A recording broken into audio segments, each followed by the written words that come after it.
Hi, everybody. Welcome to another issue of Improbable Interviews. Hi there, yes, guys, gals, and non-binary pals. We are live now with Fraser Simons. I just screwed that entire thing up, didn't I? No, that's right. That's my real name. And I am super excited, and I would like everyone to introduce themselves too, so that I am not just gushing for it. So, please. Sure. So my name is Andrew Otway. I've appeared on the podcast for a while. I GM a few things, and I like to talk about game design. I guess next. Hi, I'm Zach. I'm on the podcast too. Sometimes I run things. Most of the time I play things. And I also like to talk about game design. So we'll kick over to our guest of honor here. Yeah, I guess that's me. I'm a game designer and an operations manager by day, I guess, which is everyone's like, oh, that sounds exciting. It's not as exciting. Don't go towards that career path. That kid. But I also produce Pocket Sized Play and We Hunt the Keepers. I have a Patreon for designing serialized role-playing game and doing Hack the Planet, and I have 2 other games in development, so I'm doing some shit. Yeah. Is it okay to Sounds like swear on this podcast? Absolutely. No, it's explicit. Fucking no. What's your goddamn blue streak? No. what's your Patreon URL? We gotta get that. I'm typing it out into the chat right now. Awesome. I think it's just this one of the slashes, Fraser Simons. Yeah, definitely check that out. And also the aforementioned Kickstarter link should be in chat now. Yeah. Perfect. Yeah, so 18 days to go. Kickstarter's looking really good, though. Yeah, it's doing better than I thought it would be doing. That's for sure. But That's about to ask, yeah. yeah, I think a lot of it is due to John Harper's infectious enthusiasm for everybody doing Forge games, which is amazing. Like it's even like I thought the enthusiasm of Vincent Baker when you're doing PBTA, where he's like, yeah, you can do this thing, and like I'll even buy your thing and check it out. But John Harper's like on the bleachers with some pom poms, being like, you can fucking do it, you can make this shit, right? So that's been amazing. I'm now imagining John in his like Aegon helmet with like grayscale pom poms. Yeah, it would have to be grayscale, yeah. Yeah, it's funny seeing him on stream all the time. Where I think the first time it happened was on your guys' show, right? Yeah. But it's never changed, has it? I've seen him on Aegon and stuff, and he's just in black and white still, and I'm just like, oh, okay, it's just a thing. It's a brand. I got it. I should do that. Totally works. Yeah. Yeah, I think that this is a good time for a cyberpunk Blades in the Dark Kickstarter to be launching. Well, it's a little hopeful as well, but it is a little. I mean, you can't have too much happiness in cyberpunk since people are oppressed and marginalized. But I hope to have a little bit of like human ingenuity and people overcoming the elements and coming together as well. It's just also got, Blade Runners out to imprison you and make you part of the labor force as well. Oh, well. Yeah. Just a little bit. So I mean, Cool. Speaking about tracers, you're the equivalent of Blade Runners in Hack the Planet. How are investigators going to work in a game or in a system like in Forged in the Dark? It seems to actively hate prep. So I mean, how is it going to work as investigators, or are you just going to like let them skip straight to framing people? Nice. Oh, shots fired. I haven't put together the playbook yet because it's a stretch goal, but the way I would envision it is the opportunities are going to be skewed towards looking at a different lens, because the protagonists generally in the game, other than this one playbook, are going to be all climate refugees that are in this massive shelter one, which is slowly being perverted into like a mega city that we know for cyberpunk. So the main twist with these ones, though, is they're looking for people called tippers, which are people that were contributing to climate change and tipped the scales over. And that is a very wide range of people to oppress, even though they are enforcing things for the corporations ostensibly, right? It's very unlikely that a bunch of tracers are going to walk into like the headquarters for the gene hacking firm, like Nourish, the corporation, and be like, bad news, friendos. You're going to the quote unquote prison, which is the grind in this game, which is from the wind-up girl kind of, where people are going to have to be doing forced labor that charge the technological stuff that powers the technology in the city and the guns even in some ways. But instead the opportunities are going to be like directly being put against these people. So I'll have to reframe opportunities as the jobs, as instead like different situations that are happening, and probably in the like adventure starters maybe, where it's like these are the impressions you get, these are the the factions involved, and it'll probably be a improvisational thing after that. It's how I'm guessing it'll work. Cool. Mm-hmm.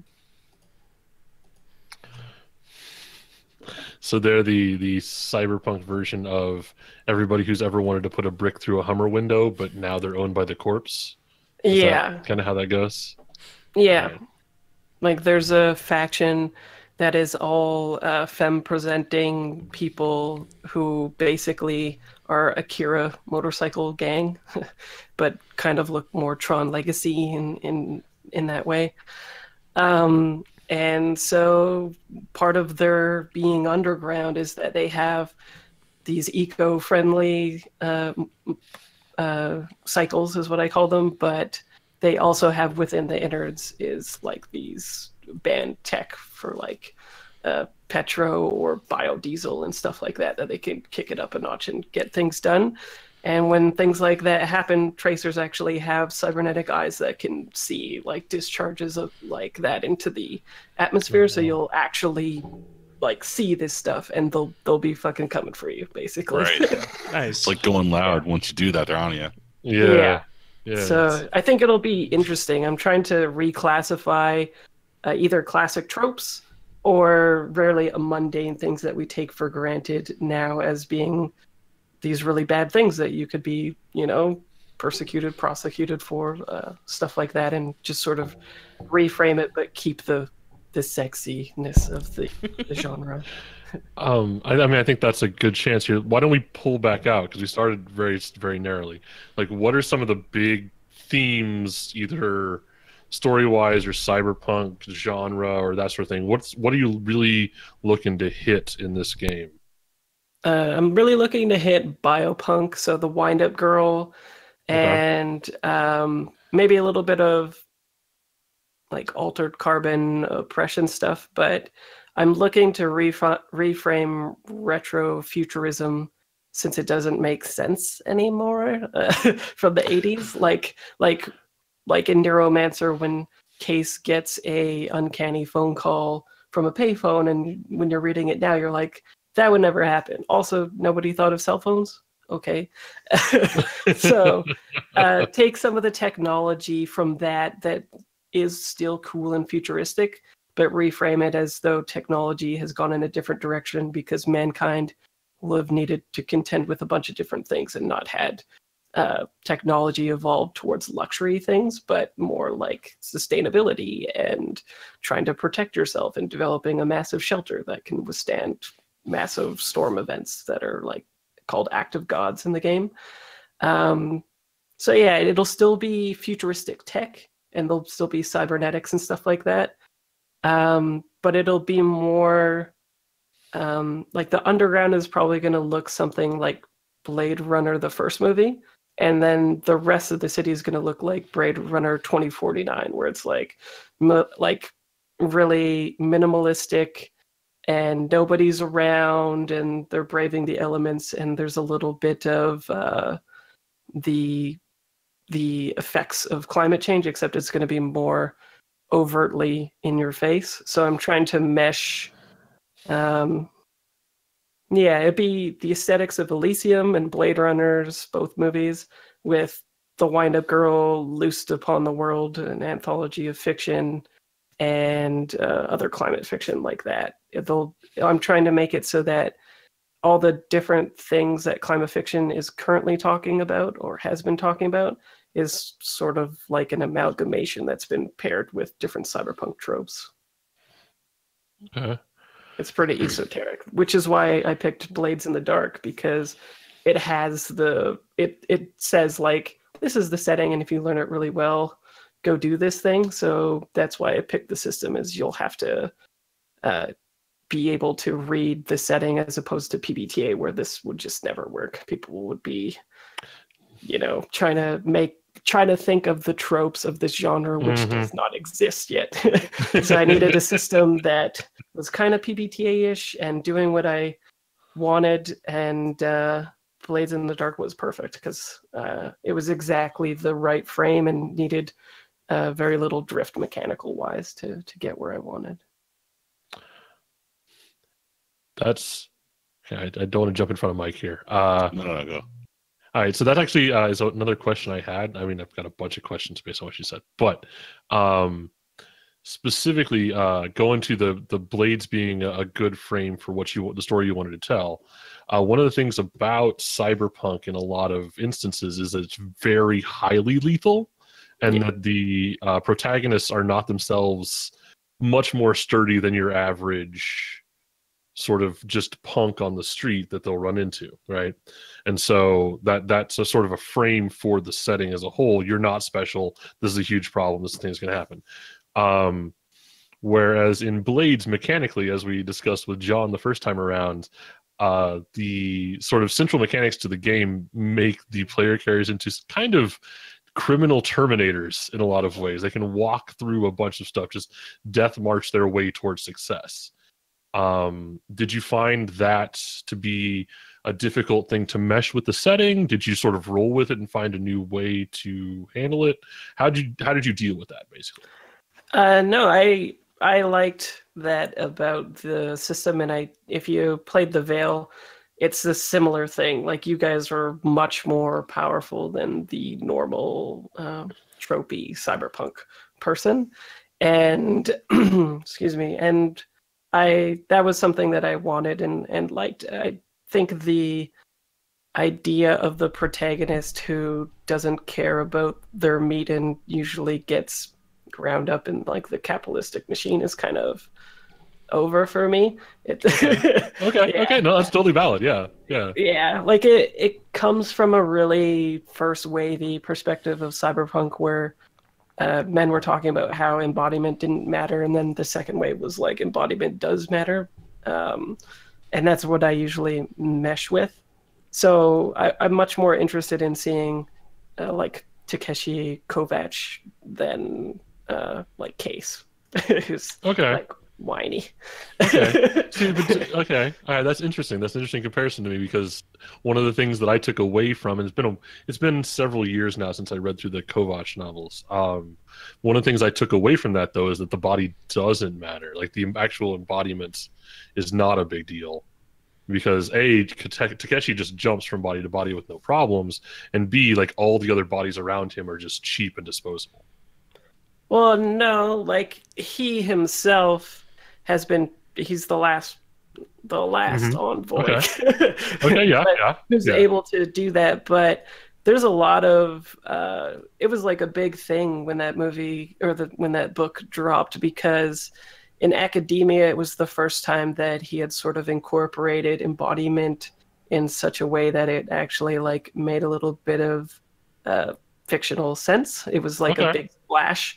Like, he talks about how for a little while it takes him to even get used to this body, and sometimes when he looks in the mirror it looks like somebody else, and it feels at times that his body is like schisming, and he's like unsure of himself, and he has the mental conditioning to get along with that. But the setting itself is a place where people like immortality essentially Mm-hmm. exists, but people work forever to get the second body, and by the time people have lived a second lifetime, it's over for them, right? Like the myth of people wanting to live forever is only perpetuated by the immortal meth people who can stay young forever. But if you could just live 2 lifetimes after that, it's over, right? You're just like, Yeah. I don't want to be 80 years old twice or 100 or whatever, right? So I think the book definitely, you know, spins it towards a Hollywoodization of what he was going for, but overall I think the embodiment was handled pretty well in it. And the nice thing about Blades is you can do that thing, but it's going to cost you unless you're the bloodletters that roll 6s all the times, right? But generally, you're going to pay for it, and that's, I think, a more interesting thing. Or you're going to go away for a time once you get too much heat, or you know, things like that. So I think it's a good balance. Yeah, but ultimately the dice will be the deciding factor of that. Okay. So you were talking about embodiment. Are there certain cyberpunk themes that you were going for, specifically like that, or looking to avoid?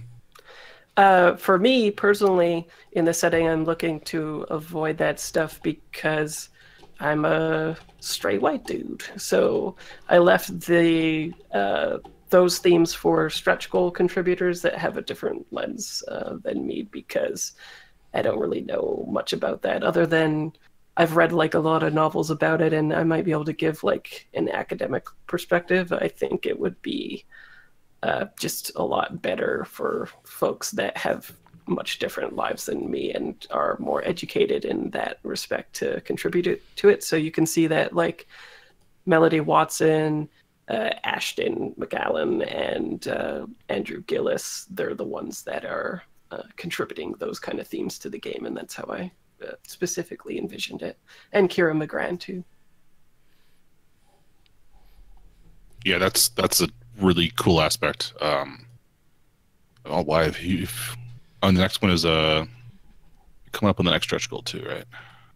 Yeah, the Tracers is what we're coming up on. Mm-hmm. Awesome. Yeah, and then Ashton has the Ranger one, which is like a taking technology into yourselves and making yourselves better, but with consequences and alterations to yourself. So there's a bunch of transhumanism going on that will be interesting to see. Yeah, it looks like the transhumanism is mostly upgrades, though, right? It's not the straight up like altered carbon eclipse phase body jumping. Yeah, right? No, I think that that wouldn't have made much sense for where the fiction was going. It like the acts of God even wiped out the internet and stuff like that. So I don't think people have spare bodies and going on it. Well, yeah, when I saw that the internet was a thing that was gone, it immediately immediately grabbed me, because I like cyberpunk. I've experienced cyberpunk. I've gone a little ways in, but as soon as you do that, like, it's not what my head is always moving forward into cyberpunk, and that's moving backwards into cyberpunk, and that's very cool to me. A completely different thing that I would envision for that. Yeah, I think that like I've had it so that some data has been recovered, and people indeed go out into the Reach, the area outside of the city, and like scrounge for those types of things, like hard drives and things like that. And knowledge is very coveted, but in general, we have moved to a time where corporations, specifically, there is a corporation called Actual Information that controls all information and feeds that to only specific people like tracers. Yeah, that's heartening to consider. Yeah, that feels great. That feels real good. Well, you could just play the tracers and just be super big. Yeah. You know, systemic oppression people. Why not be the boot stamping on the neck of humanity for eternity? Perspective. It seems lucrative, right? Like, if you're gonna have boots, you might as well use them for stamping. Yeah, the thing that I thought would be really cool about it is, like I work with the Gauntlet gaming community a lot, and I'm going to be playtesting the shit out of this. So I was thinking it would be really neat once I have the tracers in a beta form to not make the two campaigns super connected, because it would feel like unfair to one group or the other most likely, but sort of sprinkle the different campaigns of the tracers doing stuff into the other one and vice versa. I think it would be really neat to see what players enjoying that sort of license do in the system versus the people that are working their way up in the typical Blades thing, where they're like, I ain't got no cash. It's really hard to do stuff. Like John just retweeted this today, right? With the people who are like, Tier 0 is really hard. Weird. So, I wonder if that says something about the world and themes I'm trying to discover. It's crazy, right? It's crazy. Yeah. One of the things that we were talking about with John for his interview was explicitly, as designed, the Whisper is sort of like the shitstorm magnet. Yeah. Like when they sneeze, the rest of the crew gets a cold. Is there something sort of analogous to that in Hack the Planet?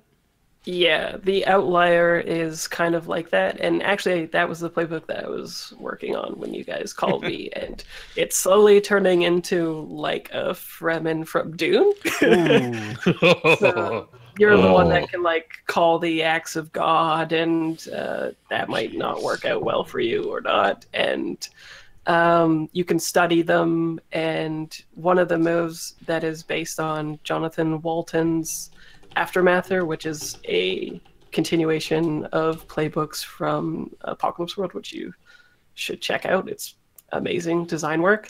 But it's when you surmount an act of God as an obstacle, you can modify it as though you were hacking it.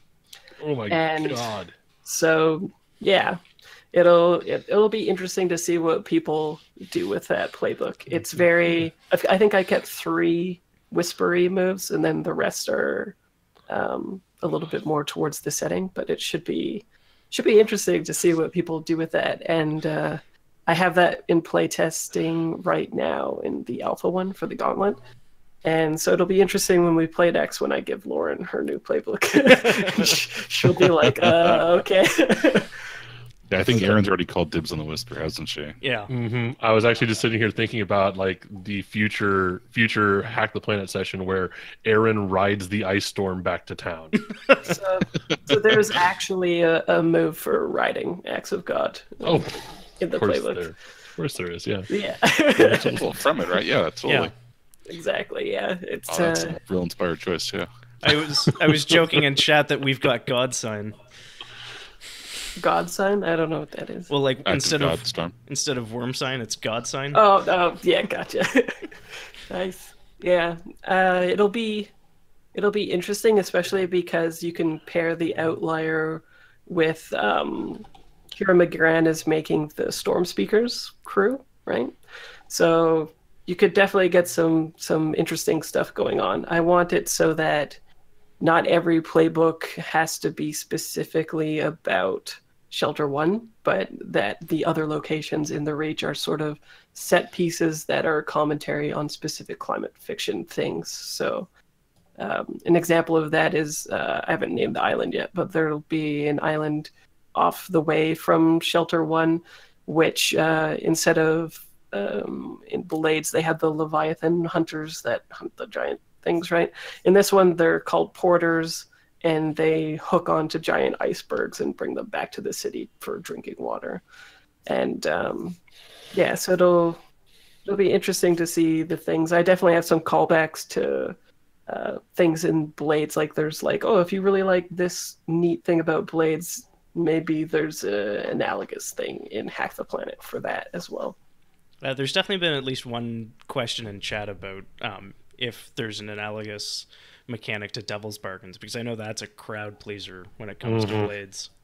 Yeah, I definitely want the Devil's Bargains in there. I just haven't renamed it to whatever the setting appropriate thing would be, but it'll essentially function the exact same way, with getting kind of hard moves to get the the dice. Yeah. Yeah, I'm a fan of that. I didn't drift the system very much. Like, I think I have a feeling that people knowing my previous design work, they're just like, oh, I wonder what he did to blades. It's probably like so fucked up now, right? Like it's gonna be best, but it's really not that much of a drift. The biggest things would be cybernetics.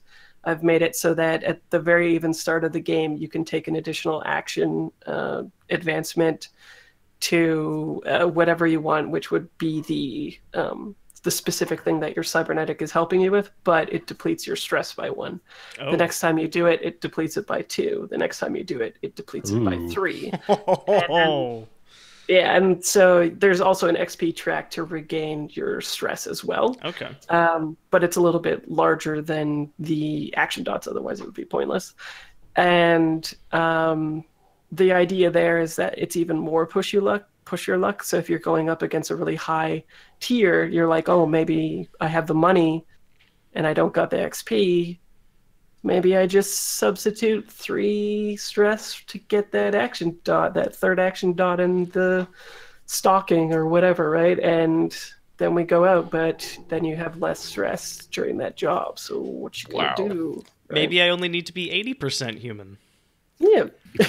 Well, and importantly, especially on the embodiment issue there's 2 schools of thought with that. Like there's the Shadowrun thing where you're like, you're less human. You're just less human for sure. You got less essence. And then other people have it so that like it's sort of shitting on like handicapped people and stuff like that. So I made it so that you define what it is about this stress track going down, and I'm not just like, you're less of a person. Yes. That's fair. That's fair. Yeah. Yeah. That was important. Wow. Appreciate that.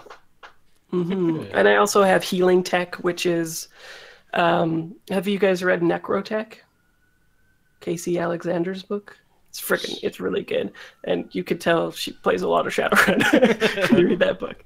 But in that game, everybody in the city is infected with nanobots, and they help repair you. But when they're overloaded and stitching you up and stuff, there's a chance of you going necro, which is kind of like turning into a rabid virus person, which like you've lost your sense of self, that kind of thing. So I didn't go that far, but I have it so that you people are infected with nanobots and you recover, but you have to pay for things that are called recharges, and you plug it into your bloodstream and hit a dose of the nanobots, and then they'll help heal you. But it also takes 2 slots in your inventory to do that, and it takes time, just because there's med tech in the future. Nice. Yeah. What if the dock wagon was already inside your blood? Yeah. Yeah. It's knitters from way back in the day. Yeah, so why don't you just drop your ludography on us right now? Like, what is give us what are the things that you read?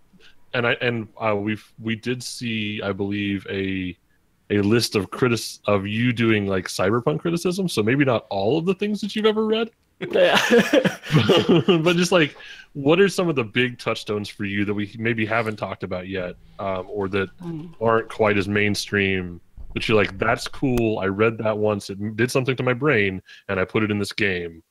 What The Summer Prince is amazing. It's got a huge pyramid mega city in Brazil where people are powered by like these algae vats in the bottom, where of course the marginalized live and farm it and stuff like that. So that was pretty neat, and I think was the initial push towards the intersection with climate fiction. And then the Wind Up Girl got me all the way there. The Wind Up Girl is incredible, but I would say that there is a content warning with that, which is that all of his books are super, super hard on all the female characters, for sure. Like, yeah, there's some brutal stuff. It's done well, but it's definitely a trigger warning on that stuff. He goes for the kill on all of his books with that stuff.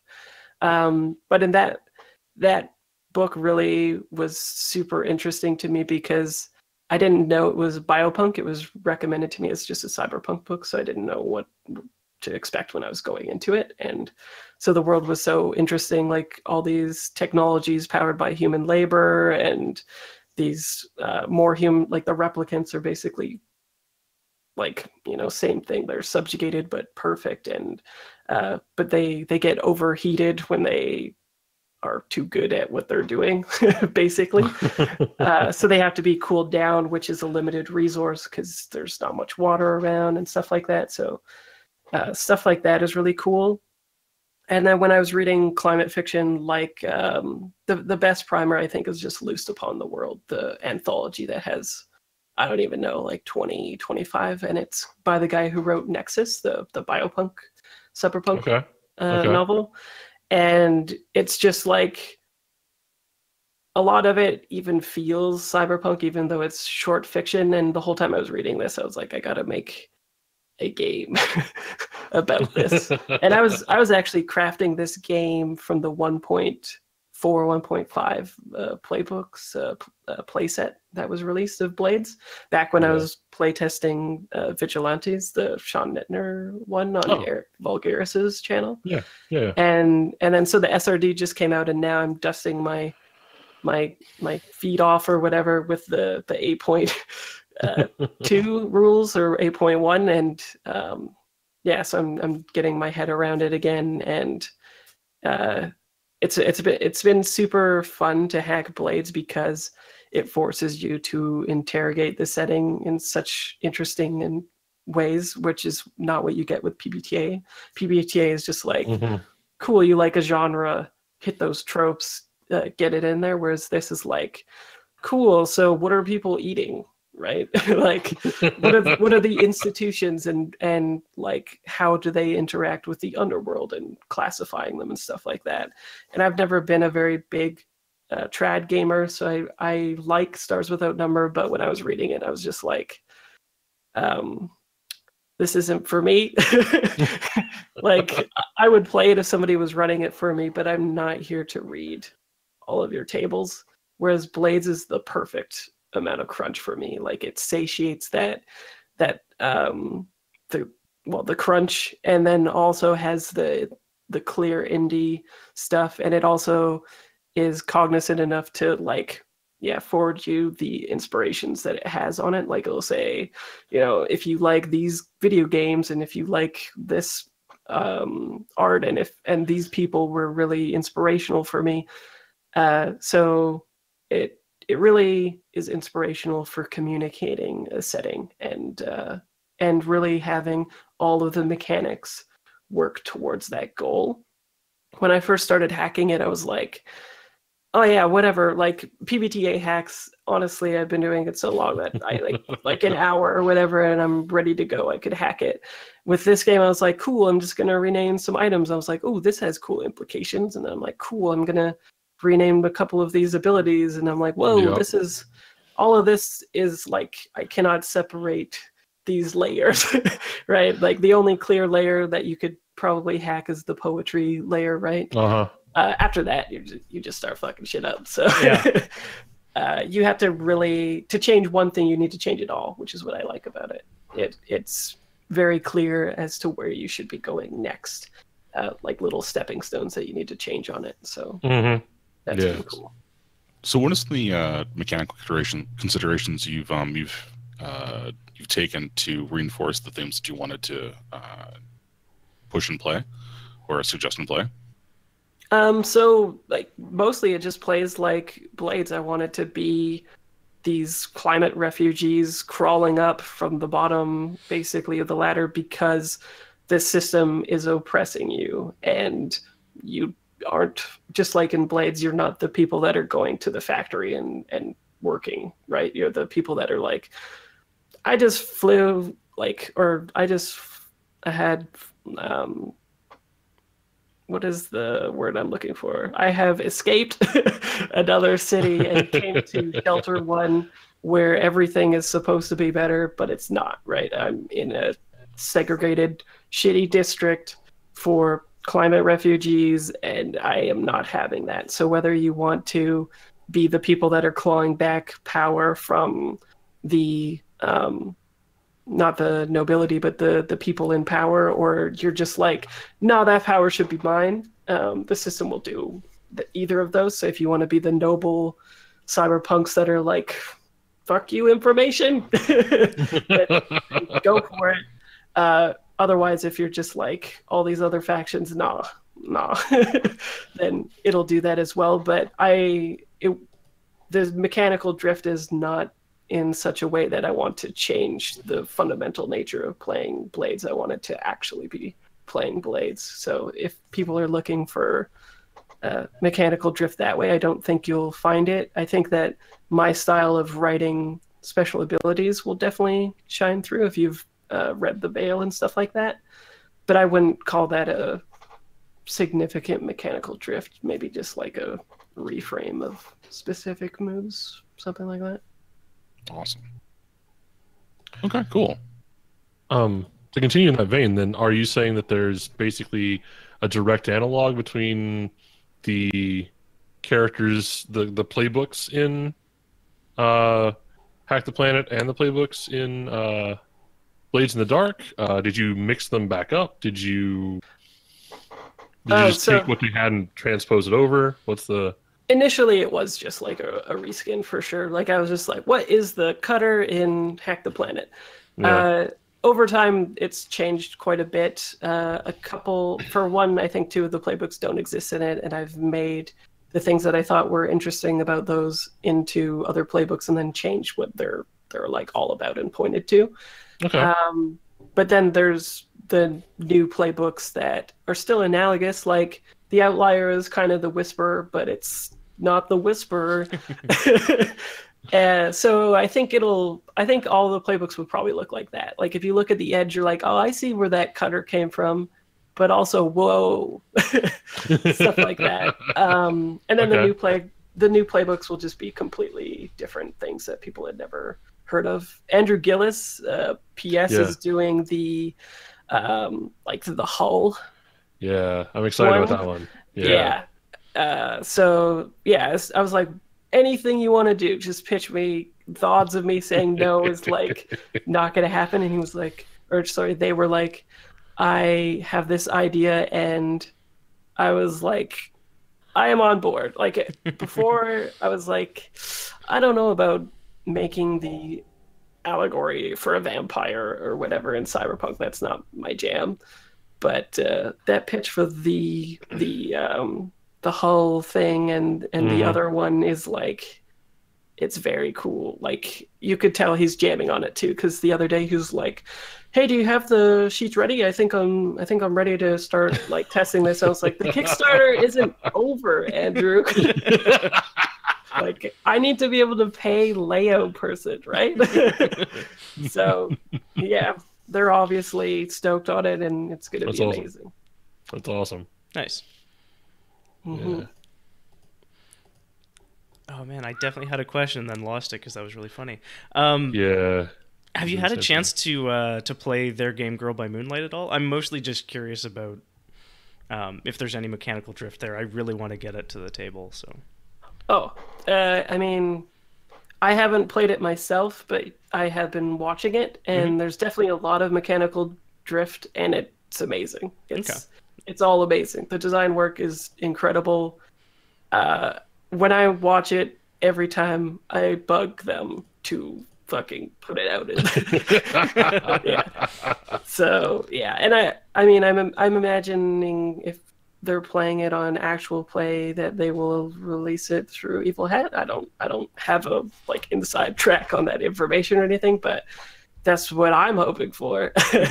I'm like, whatever, like special fucking edition or whatever, give me all of the things with that game. Man, it's really cool. Like, the one that they're playing on actual play is like Evangelion pilots that are oppressed from society and expecting very specific things in the magical girls type of way. And Andy's character, there was like a monster fighting, and everyone was like, okay, let's take it out. And Andy decided to scream in pain at the monster via empathy to make it stop. And that was like one of the best moments I've seen in a long time for actual play. So That's pretty good. that shit is doing what it's supposed to, for sure. That's really good. Mm-hmm. So, I mean, you know, parents and creators aren't supposed to have favorites, but we all know that they do. Do you have a particular favorite playbook out of the Veil and out of Hack the Planet so far? Out of the Veil is the apparatus for sure for me. It's the like inception of the entire game, basically, was me being like, how would I play Ghost in the Shell via Fraser's innards? Like, what do I have to say about Cyberpunk? That's what that game is, which is, I think, why it's so polarizing. Or, I don't know, maybe it's not that polarizing, but there's definitely people out there who, like, I don't get it. And it, like, people who want a really focused game tend to not like it because it's a toolkit that you assemble to make the Cyberpunk that you want. And people are like, no, fuck that. Tell me what I'm doing, and then we'll just go do it, which is totally fair. But the inception point of the Veil was me wanting to get a Ghost in the Shell character properly done, and so the apparatus is always close to my heart. It's very everything that I want from Cyberpunk in that sort of way.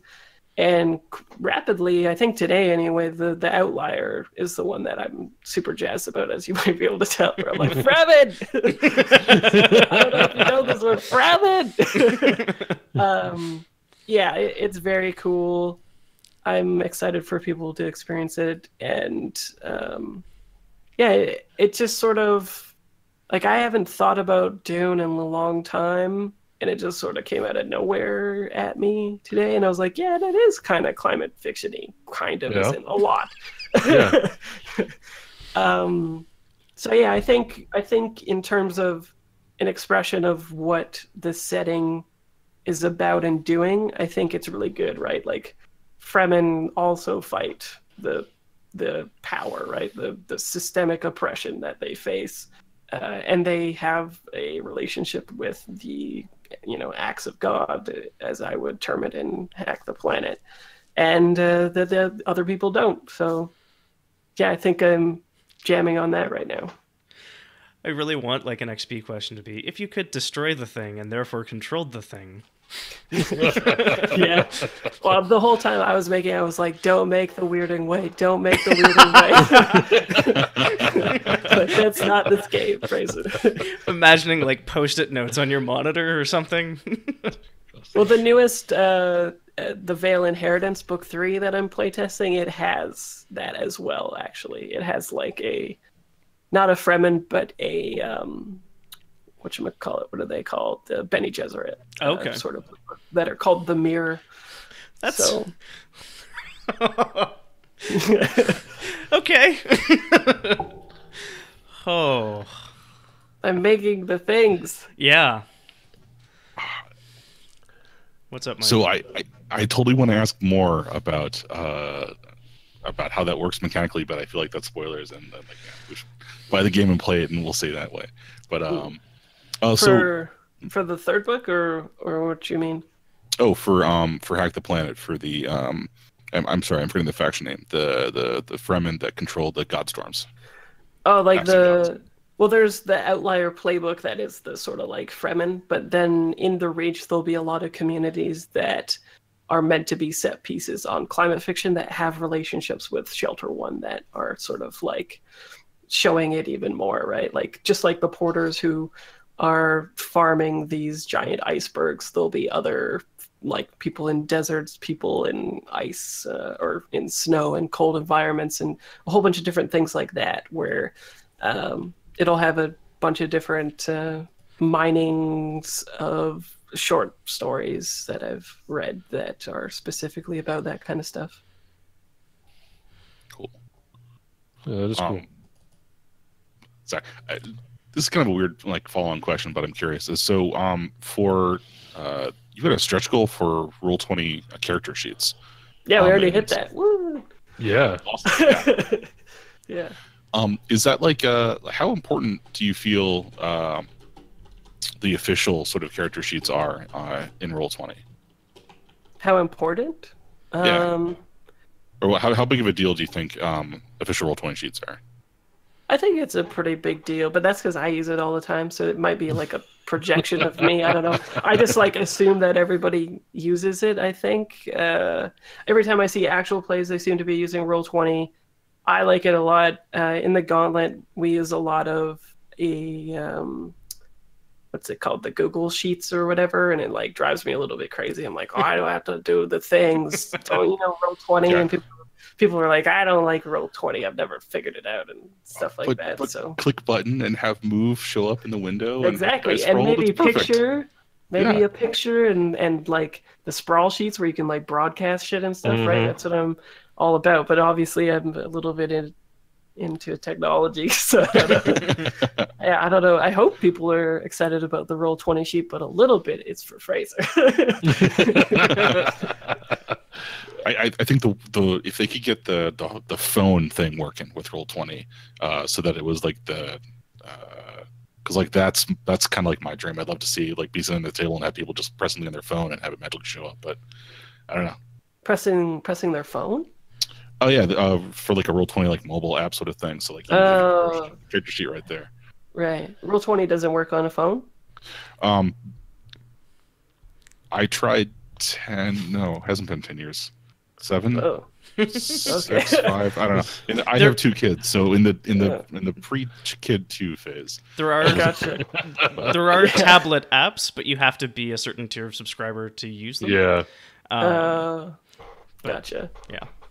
Yeah, it is fairly expensive, I would say. Like whenever I'm not gaming that much, that's the first thing that I take off of my monthly budget for sure is the Pro or whatever. But Yeah. a lot of times I have to have the Pro because I'm hacking other sheets to do what I want.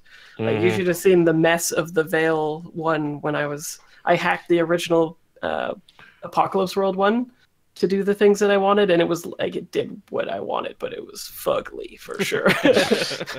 Yeah, and not very intuitive. I was just like, I hope you like drop-down windows. This is what that game is.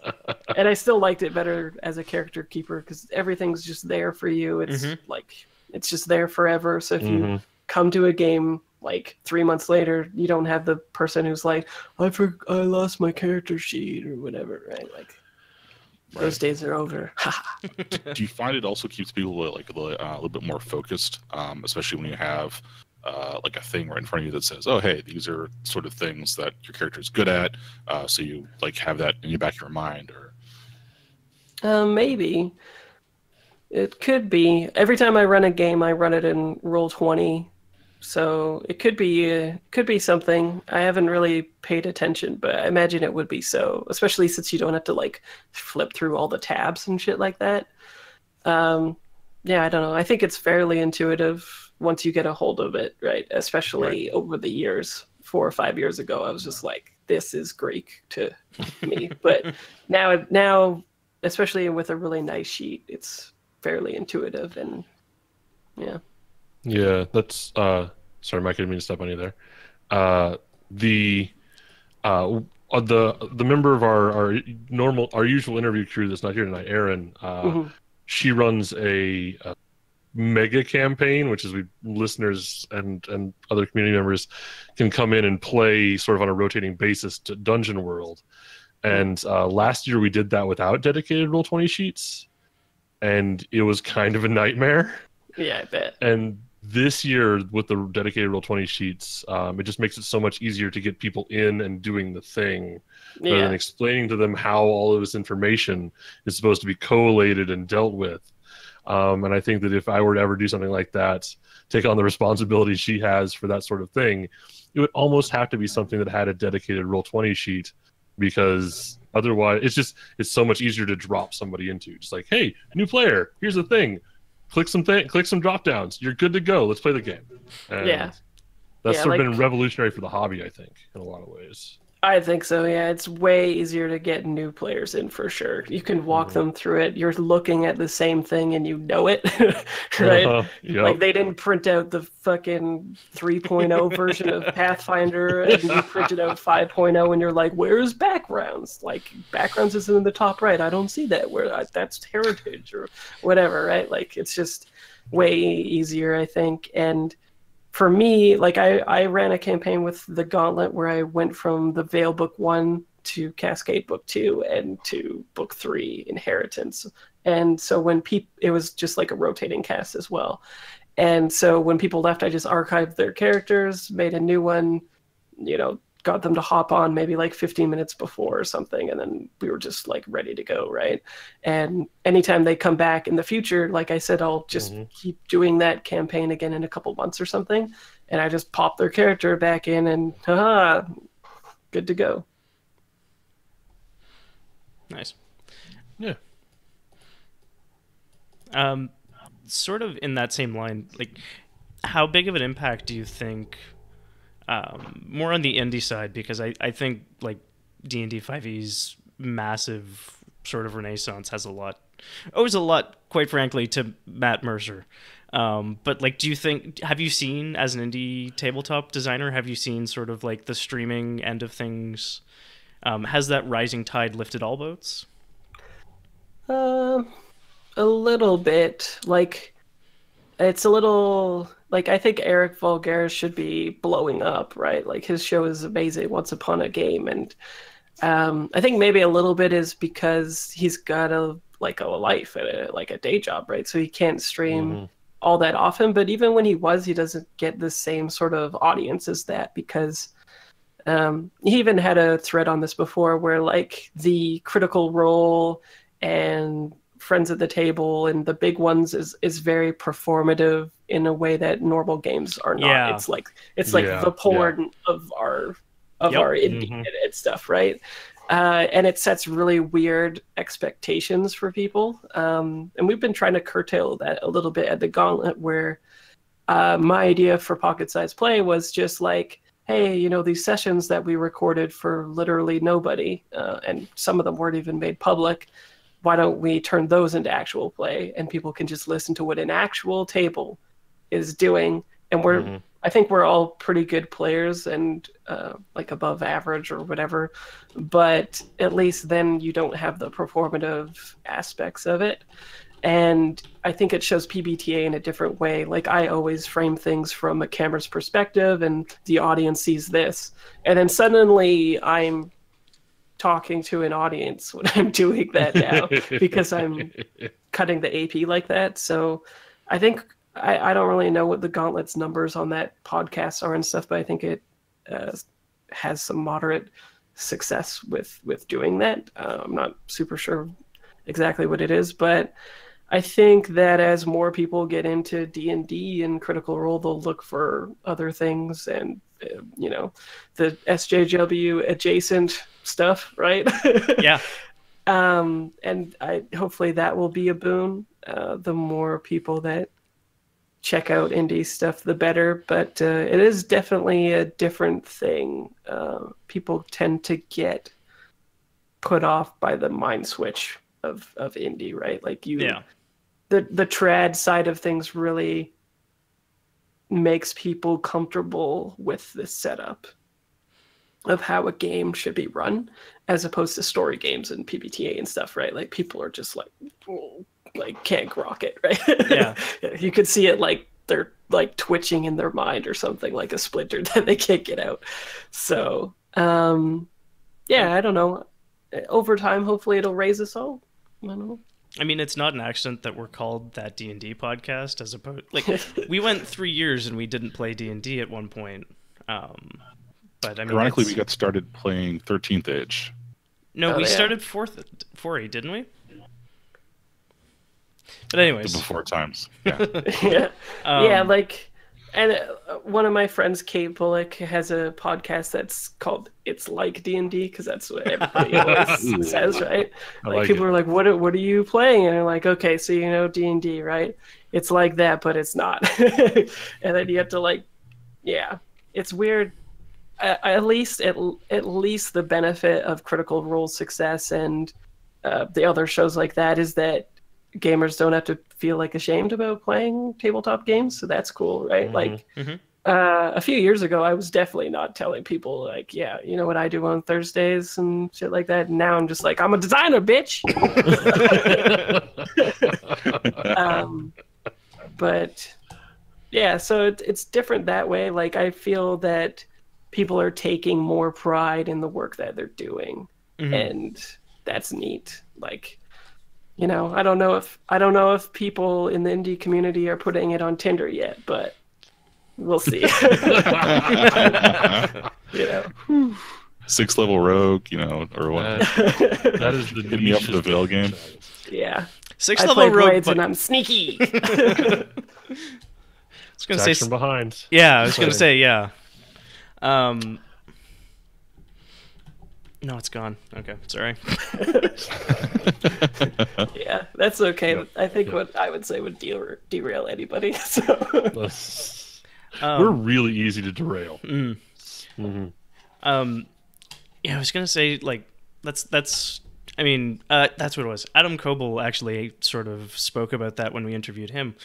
He was talking about how like making Dungeon World like their love letter to D&D, but like it's powered by the apocalypse, but it's like, I mean, it has elves, it has dwarves, it has swords, and you're still like you can still participate in racially motivated home invasion, basically. Right. Like, which is the D&D thing. Like, I'm gonna charge in, murder all these evil races, and take all their shit. Right. Yeah. Like, the cool thing about Dungeon World is that's the thing that you'd probably introduce people to indie with, right? You're like, oh, you like D&D? Let me show you what D&D could be. Yeah.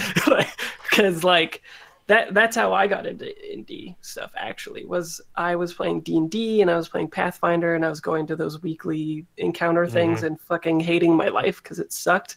But I just wanted to be there and play with people. And then my brother came home from Korea. He put out Worlds in Peril, the superhero PBTA game. Yeah.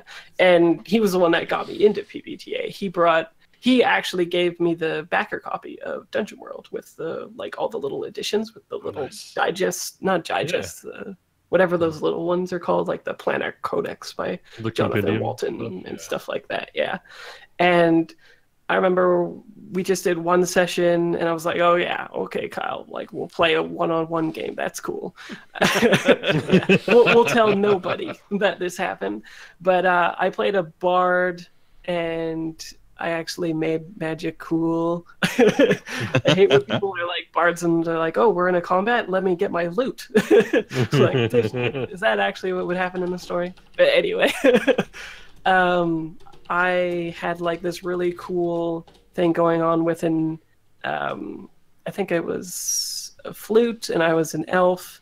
And the really big thing that stood out to me was I came to some ruins on the wall and I was like, oh, cool. Like, what is up with these ruins? And he's like, I don't know. Do you think they're elvish? And I was like, I don't know. Do I roll for that or what? And he was like, no, not for this. I think you're an elf, so you can just tell me if this is elvish. And I was like, oh, fuck, it's elvish for sure, right? And then I started describing it. I was like, it's fucking like this with like this symbol and this crossed and stuff. And I was getting really into it. And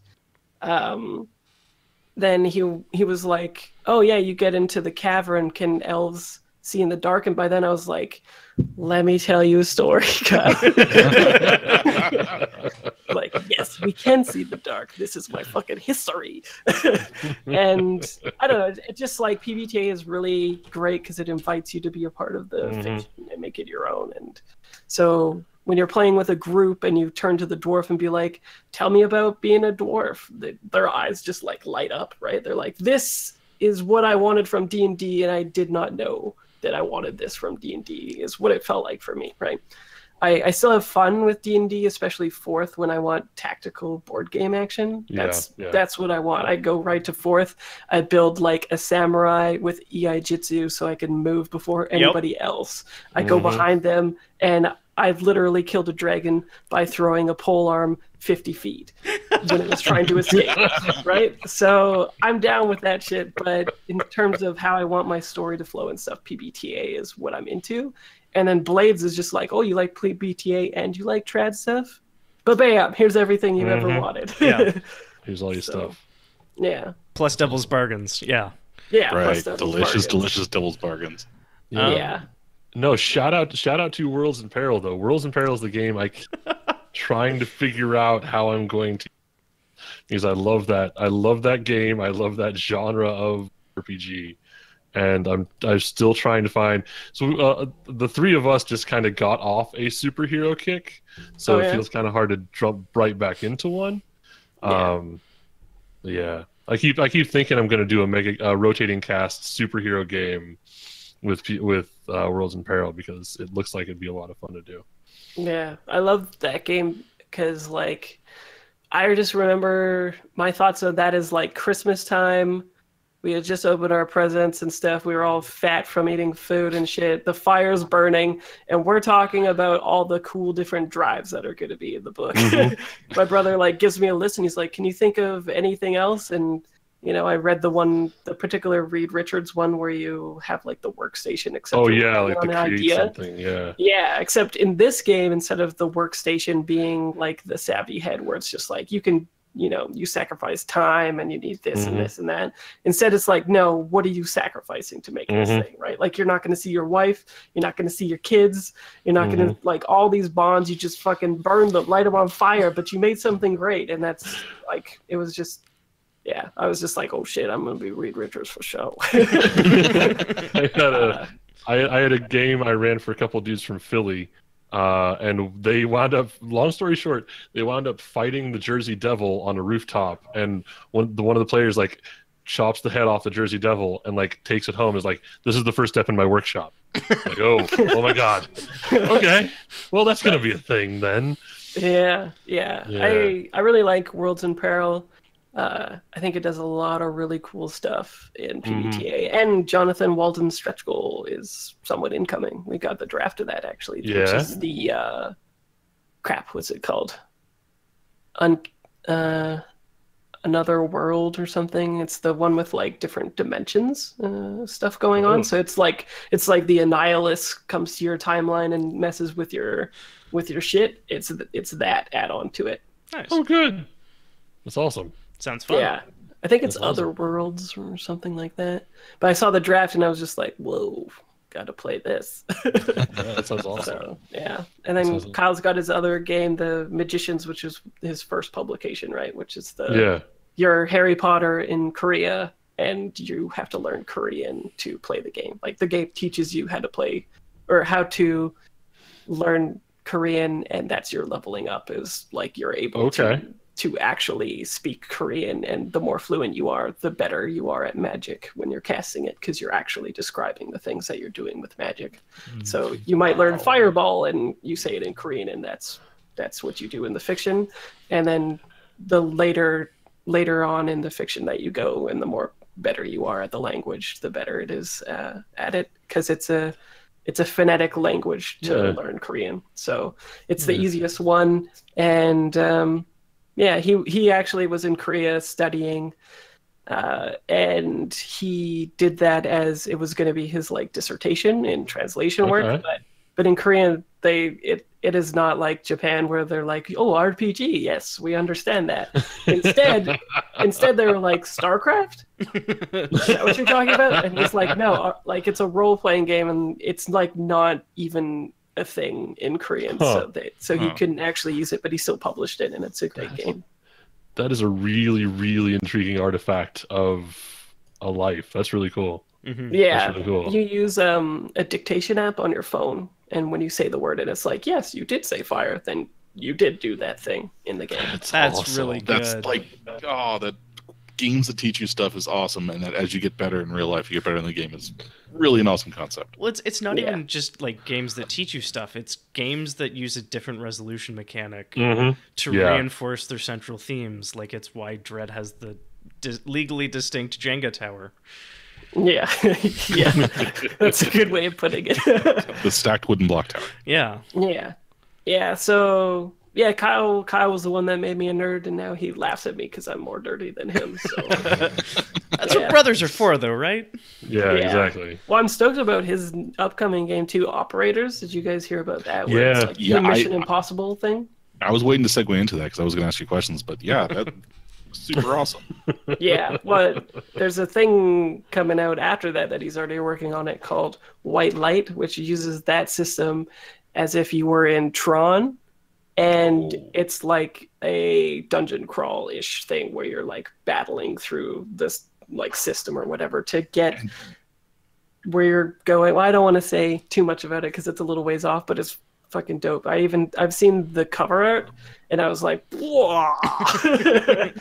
So, So so the thing about operators that super intrigued me is the deck of cards to like describe combat. yeah, yeah. That sounds brilliant. It's really, it works so well too. Like I'm gonna steal them and use it for other games. Like we want to do Dracula dossier, and one of the things about Night's Ooh. Black Agents is you're like, yeah, I'm badass, I'm so cool. Like you read this book by Kenneth Haidt, and you're like, I could fucking do this, no problem. And then the you're describing the NPC who's attacking the thing, and he's like, yeah, he does this thing with his arm, and it like comes around, and it's like a 380, and like if it hurts, dude. Like it hurts. You're hurt. But instead, with these action cards, you always roll like these fate dice, and when you get a pluses and minuses, you have like a river on your table, and you assign it to each of the cards, so you already know how the combat is going to go, and then the player describes all of it. So when they're hitting the person, all of it, so you can be like, yeah, I come up with looks like an elbow blow, and then I like spin down and I go into this move, and you narrate the entire fight as if you're an actual competent person who knows these things. And you can just steal that and do it with whatever game that you want, right? Like if you're playing any game and you're like, oh, I wonder what kind of martial combat this is. There's even like cards for improvised weapons and all this kind of stuff. So all the things that are usually the stopping point for people to play these types of characters because they don't have that information is what Kyle is surmounting with this game, which is really cool. Yeah, the fight deck and the chase deck, both. That's. Sorry, just ran out of words there. Yeah, I actually saw the proofs of those yesterday too. They look great. Oh, that's really awesome. We've just crossed an hour. If you want to take a break, or we can keep going, it's up to you. Yeah, however long you need. I just need to. Sure. Yeah, we'll take like 2 or 3 minutes. Sure. So. Cool. Yeah, sounds So, good. All right. So we'll so get back at 10. Yeah. Yeah. Okay. Yeah, Oh, 10 sorry past. if I spoke over you. Sorry. No worries. I'm just gonna say, stay tuned. We're not going anywhere except for like for a minute or two, and yeah, see y'all back here shortly.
All right, we're back from break. Hope we didn't leave you wanting too long.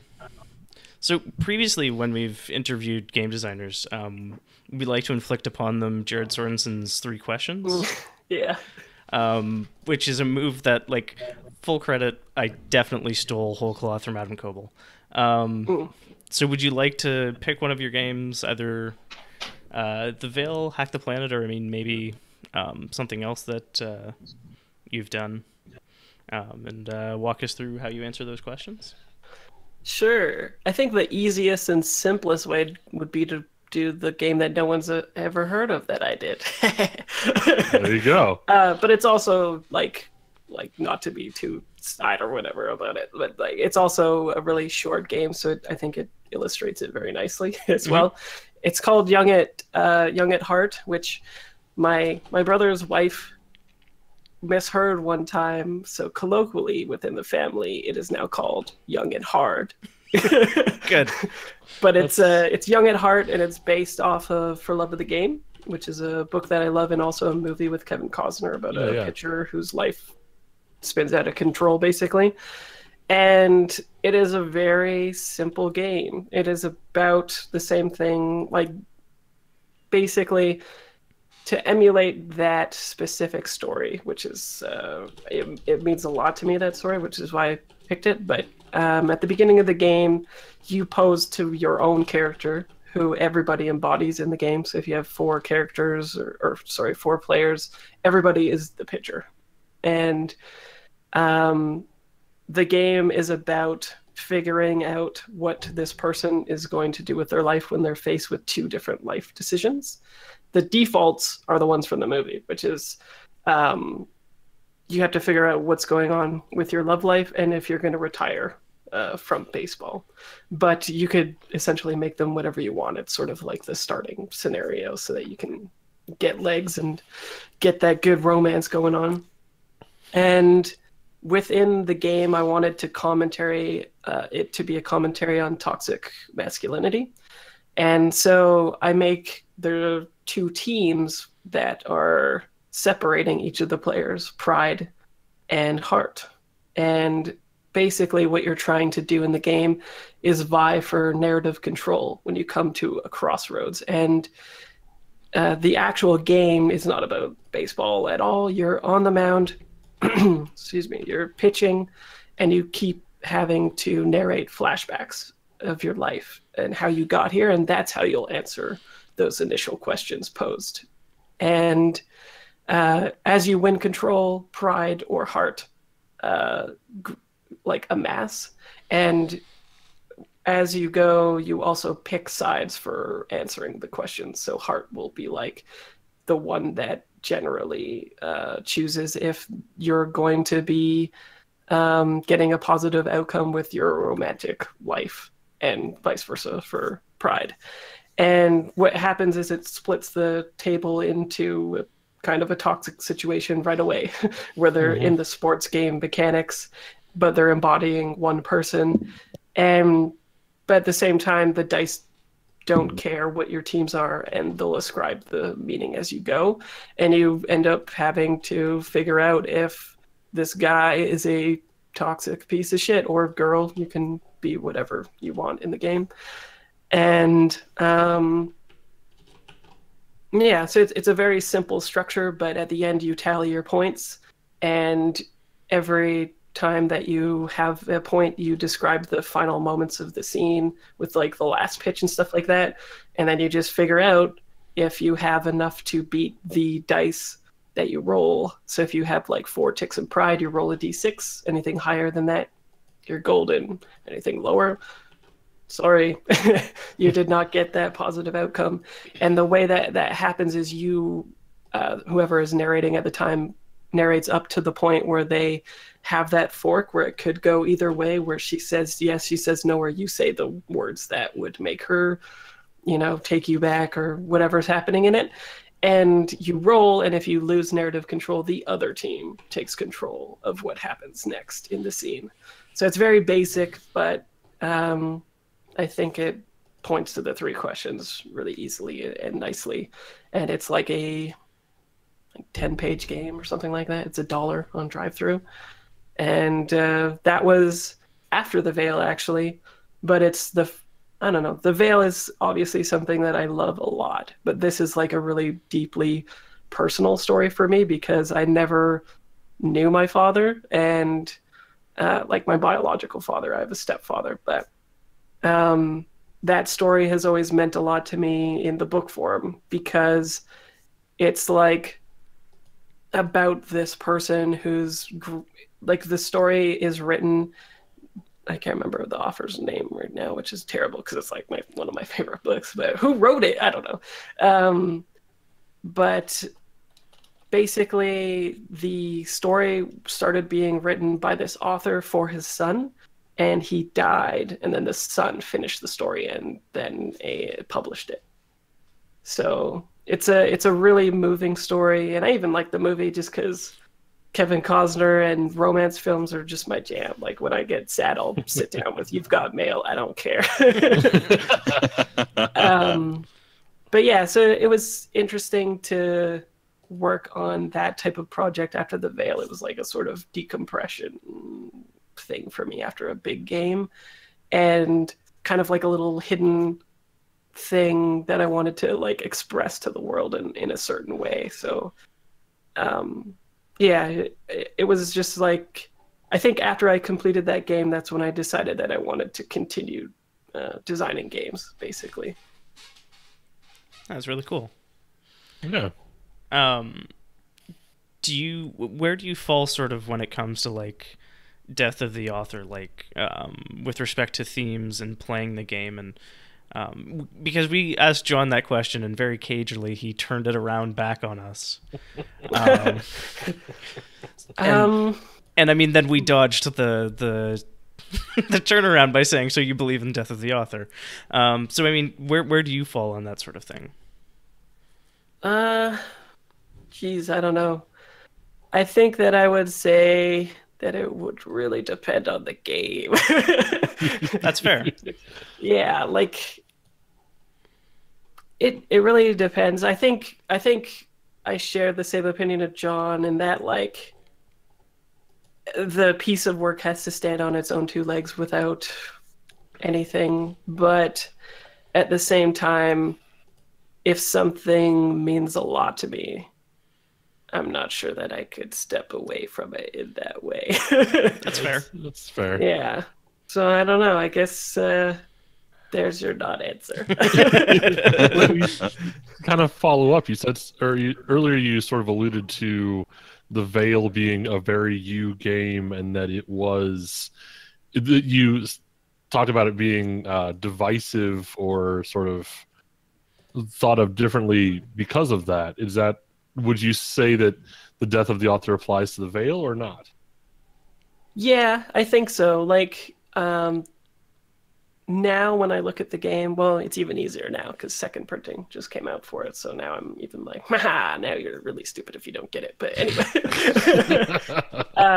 previously it was the first thing that I wrote.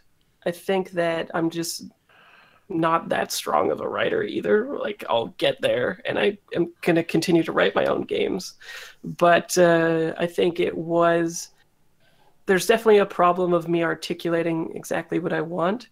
But some of the stuff that I've seen in criticism of it is interesting. Like some of the people are like, oh, he really reiterates this stuff. And I'm like, fundamentally, this game is not here to entertain you. It is a learning text. So I do reiterate a lot of the stuff and it bothers people, but it's because I know that people aren't going to read the previous section. They're going to go to section 3, especially if they played PBTA before. And so I'm constantly reiterating things that are enforced mechanically in the game so that it's like drilled right into them. And ultimately, I think a game succeeds if people can replicate the play experience that you're going for, regardless of how well you articulate yourself. And also it's kind of like a gatekeeping thing to place on people. Like I'm like a white guy. I enjoy a lot of privilege, but I am not like the best educated person, which is weird in indie game space because most indie authors are post post-secondary educated and do it on the side.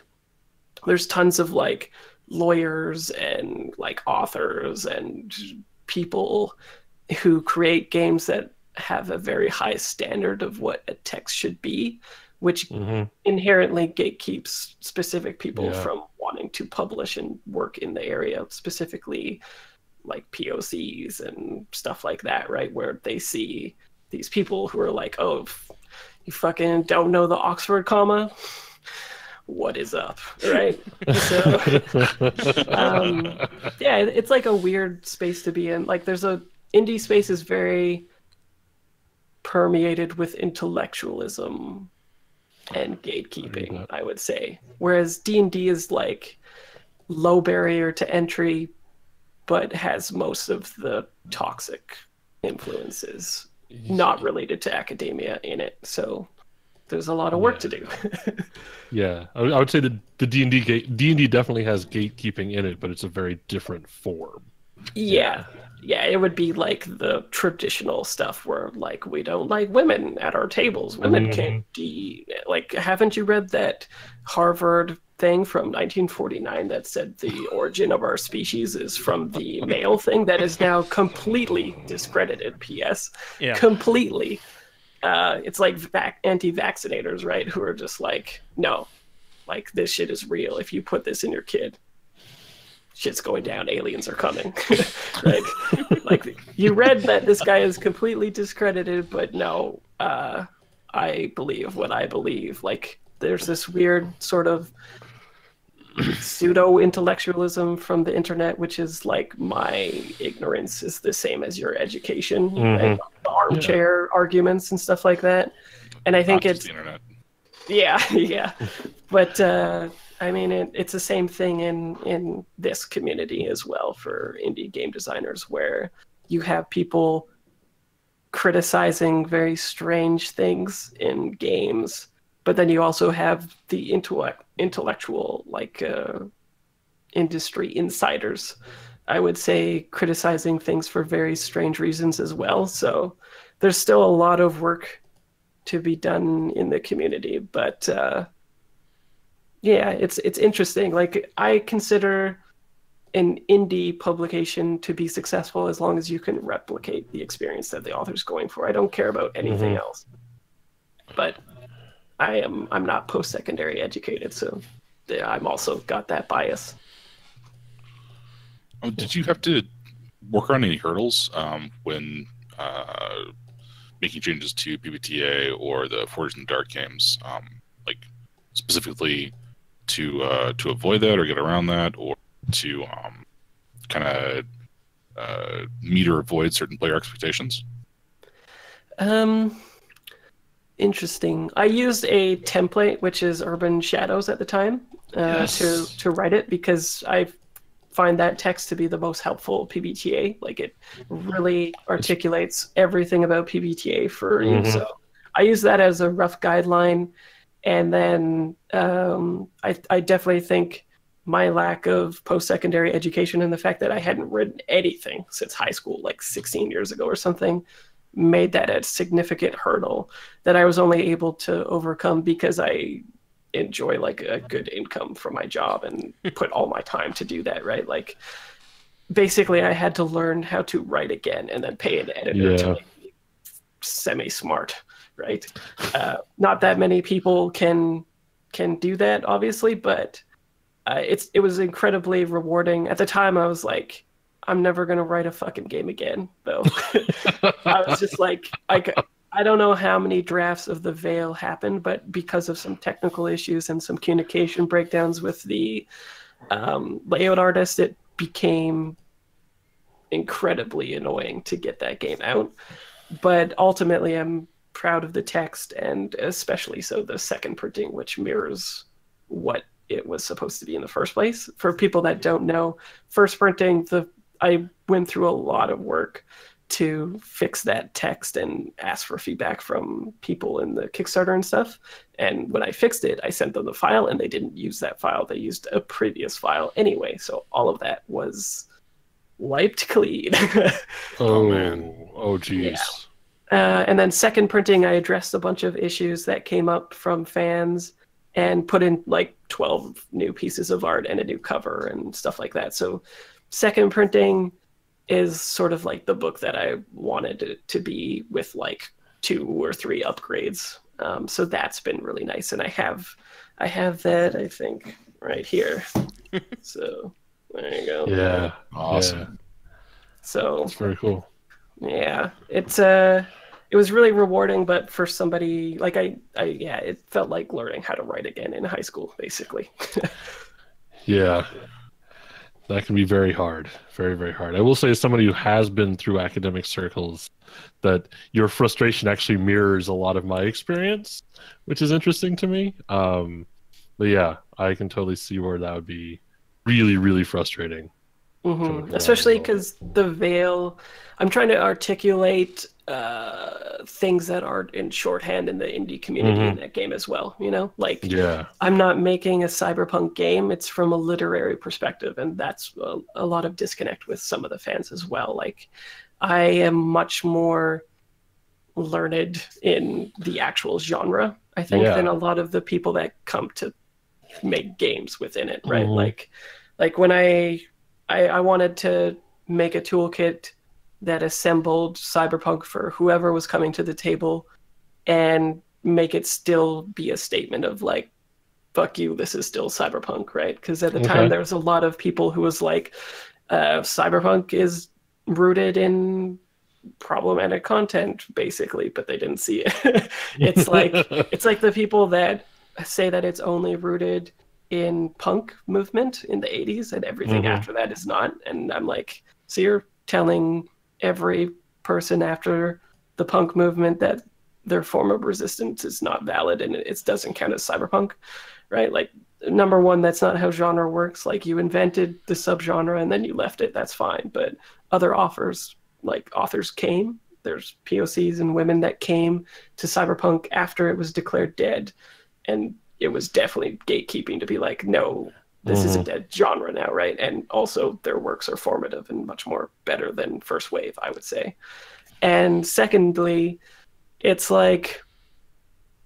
just like it's a very strange thing to ascribe those boundaries to a subgenre where no others have it, right? There's no constraints in other genres that are like, no, this genre existed only for 10 years, right? Like that's not how genre works.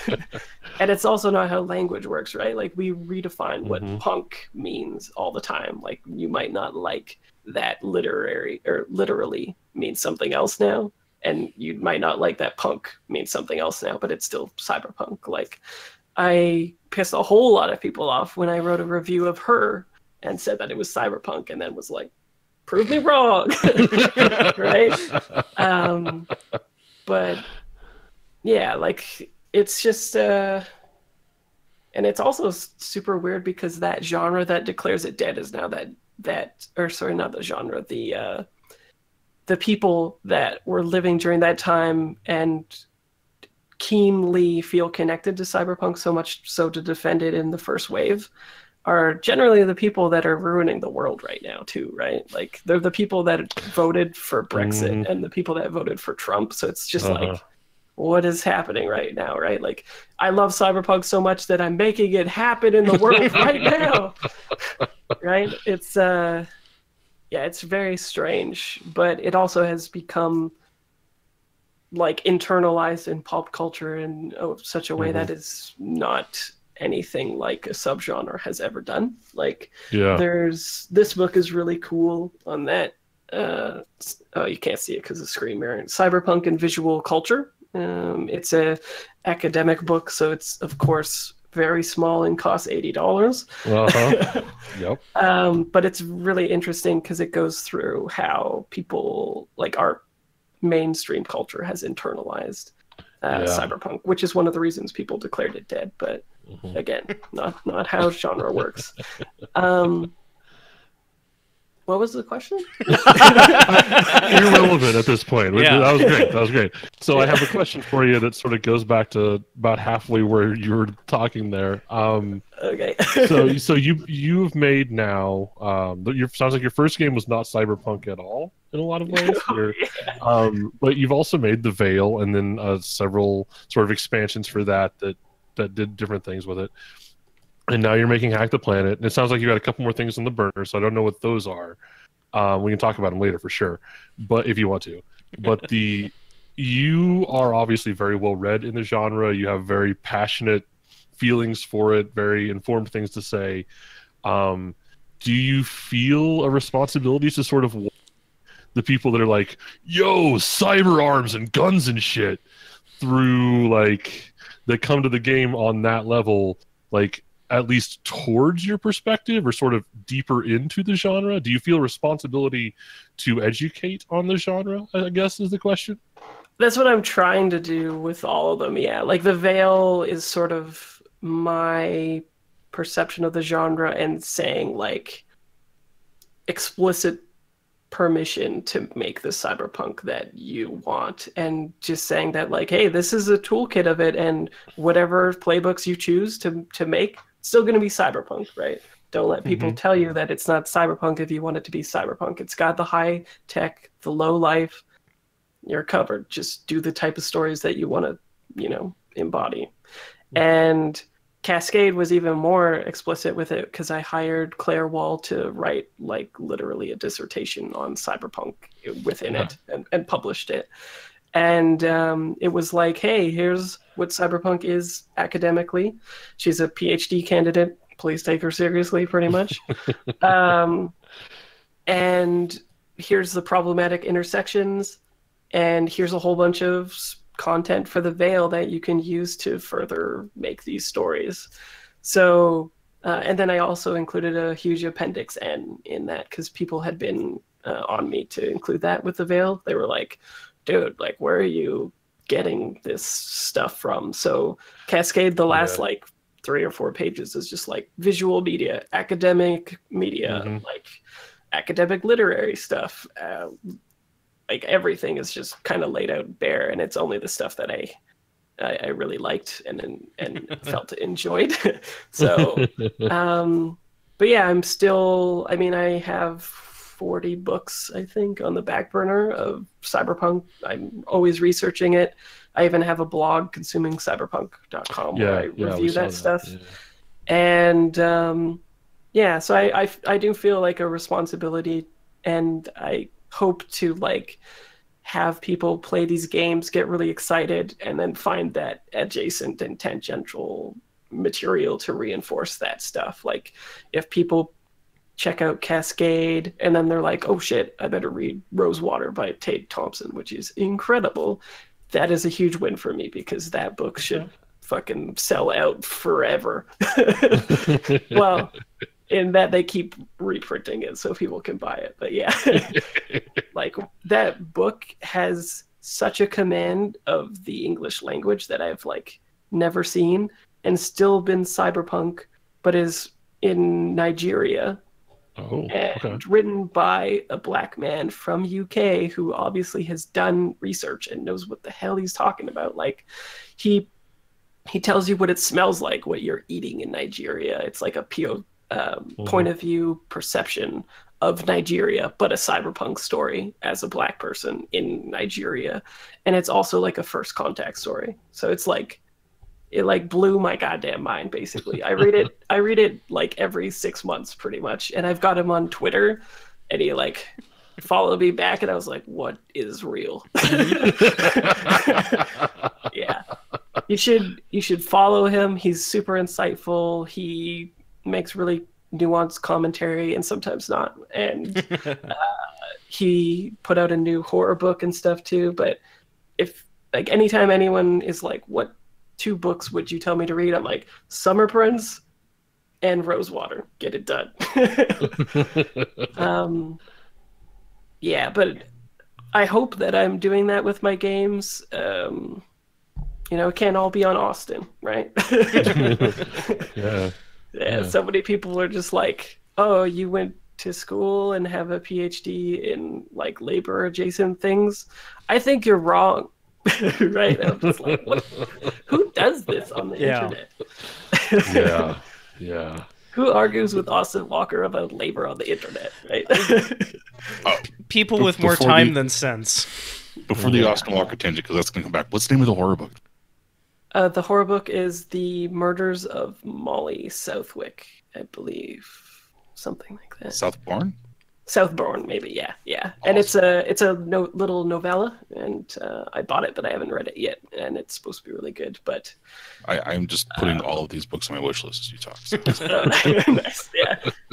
I got, Rosewater, last time I checked, if you have a Kindle, it's like $2.99, which is insane. I bought it on Kindle, and I bought the physical copy. So, yeah. Awesome.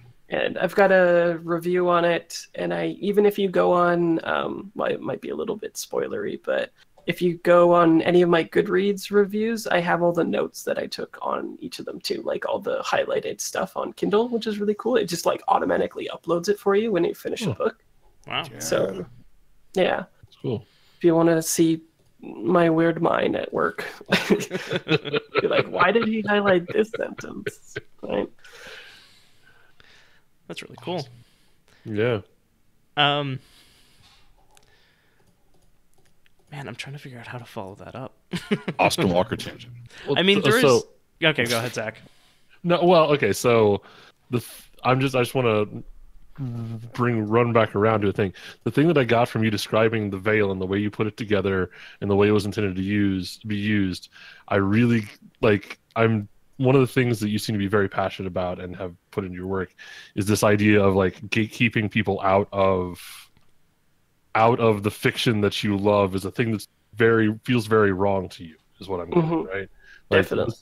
Yeah, so the veil is a tool that for people to make their cyberpunk stories the way they want to make them, regardless of what anyone else might tell them the genre, right? Exactly, yeah. Like the playbooks will do the work for you. If you're just like, hey, this is a cool playbook, don't think about it in your mind about like, oh, is this cyberpunk? Like, well, I don't know. Like, is this gonna fit together? Like there's instructions in the game of being like, hey, what kind of world do we want to build? And how are we going to do that? Don't worry about that. Just be like, I could see these 4 playbooks working together, and the resulting fiction the game will handle, and you just go, my friend, right? Yeah. And cool. Second edition actually even has more text about that kind of stuff, because that's where people were kind of like floundering. They're like, I don't see how these specific playbooks work together, and I don't know how to make a story from these. Like, these are really disparate, right? Mm-hmm. And so I put text in how to build a setting. Okay. So, and Cascade is even more in depth with that. It's just like, so you want to make a setting with playbooks? Boom, here you go. Here's a list. So you want to make a setting first and then pick playbooks? Boom, here you go. And I say, like, here's the benefits of doing it this way and the detriments of doing it this way. Mm-hmm. And then people can, do what they like. That's really cool. It sounds like you sort of saw a gap in media that you wanted to consume. And so you decided instead, like, well, I can fill that gap. Kind of. Like, I made the Veil before I knew I was going to publish it, for sure. Like, that was for me initially. And then Kyle was like, this is actually pretty cool. We should put it on Kickstarter. I was like, yeah, that way we can make $2,000. Great. Right? And actually, the scary thing about Kyle with that game was he was like, it will make X amount of money. And it was exactly what the Kickstarter made. And I was like, what is happening? Have you considered the possibility that your brother is a literal witch? Yeah, exactly, right.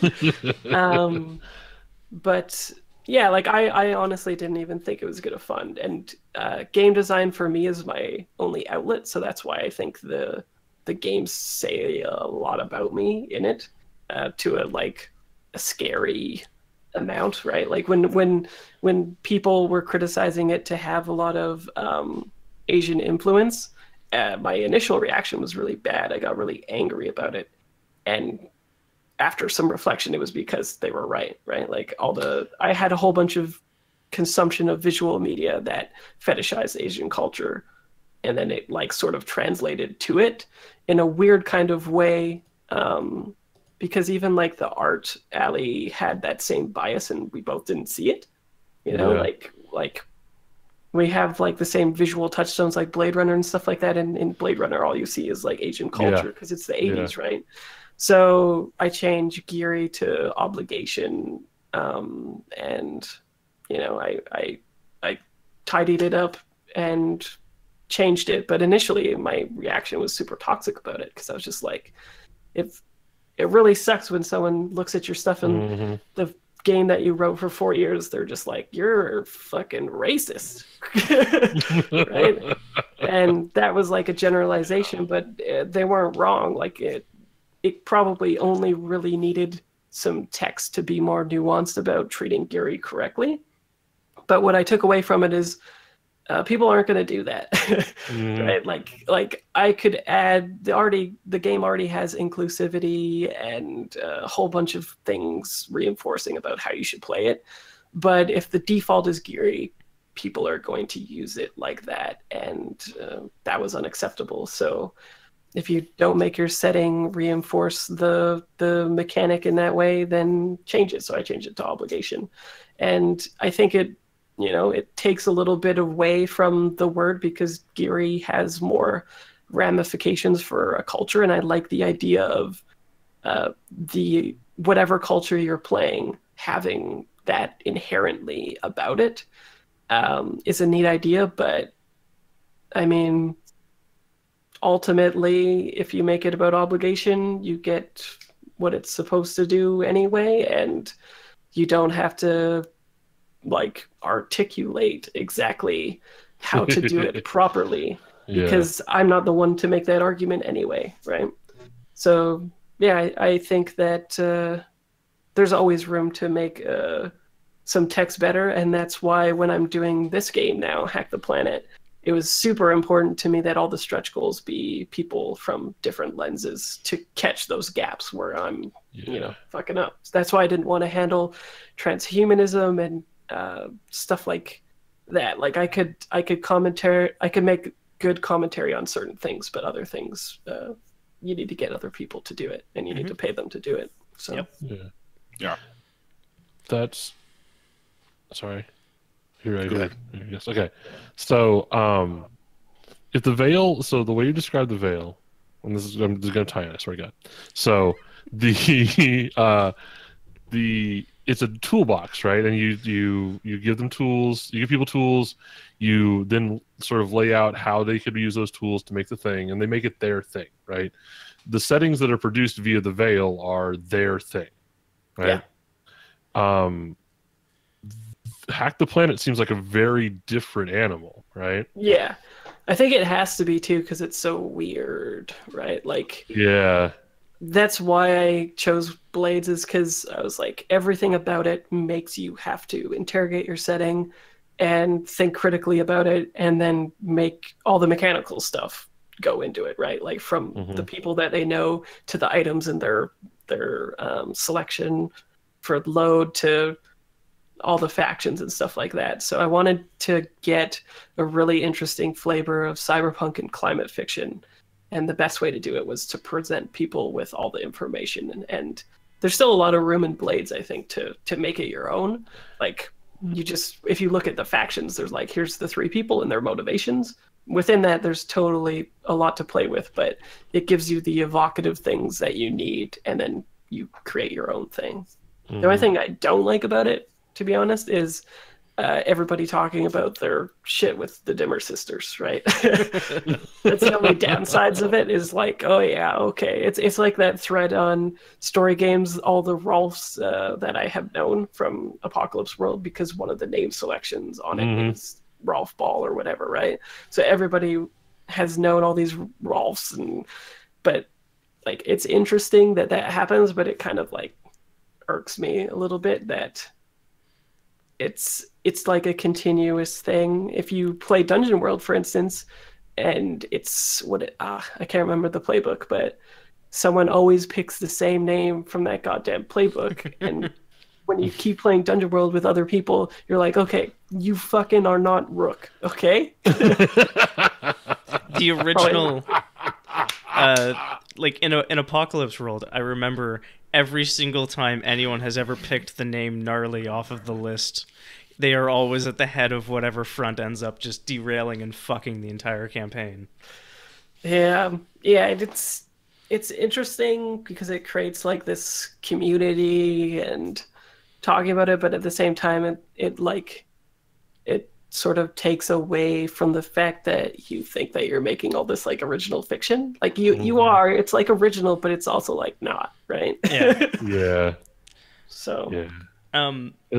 How much of the climate fiction in Hack the Planet, how much of that is sort of born of the frigid Canadian wastelands that we both inhabit? so far, none of it. Okay. Yeah, I'm sure there will be something in it, but that's probably a thing. Like, I'm always more interested in learning about other places.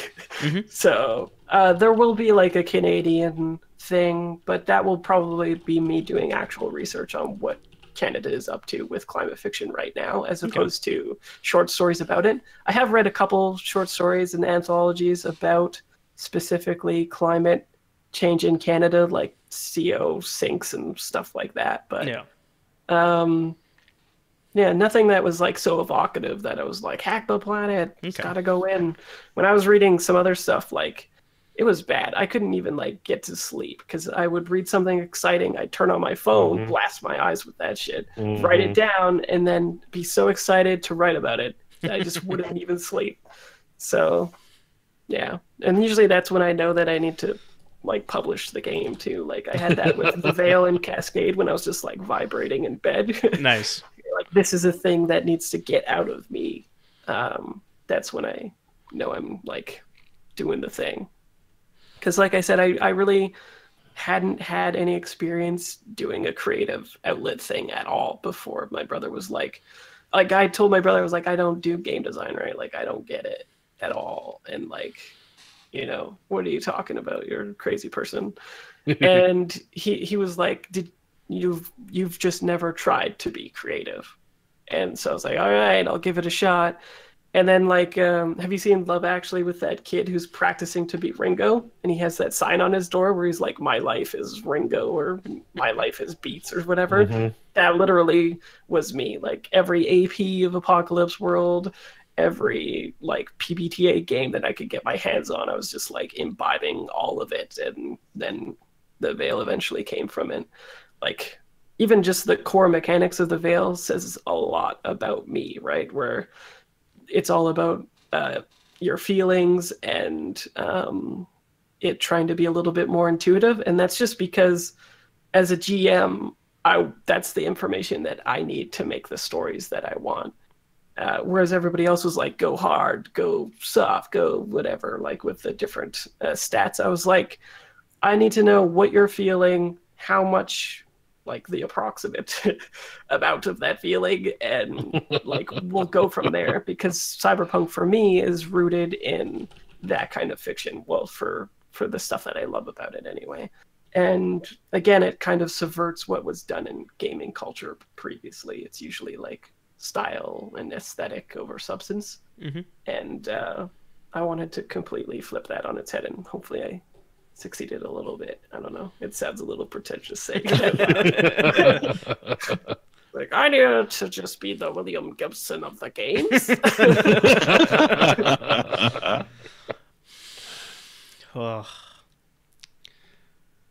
I'm trying not to bring up that, hey, wouldn't it be great if Cyberpunk wasn't political like Neuromancer? Oh my god, yeah. Like, whoosh. Yeah. Yeah, it's funny though, because there is a whole bunch of people that think that, right? Like the only thing they got out of it was the action and the guns and the sex, and like they didn't. There's people that read Neuromancer and didn't even get that's like cyberspace was an allegory for sex with a woman, right? And I was just like, whoa, okay, like that's what the whole thing is. Like it's kind of a debate about embodiment from a male perspective, and that's what makes First Wave problematic. But they were just like, I need to jack in. And I'm like, Jack In? No? Anyone? Yeah. Okay. Yeah. Yeah, like what does it describe the protagonist as doing when he's jacking in? Yeah. Right?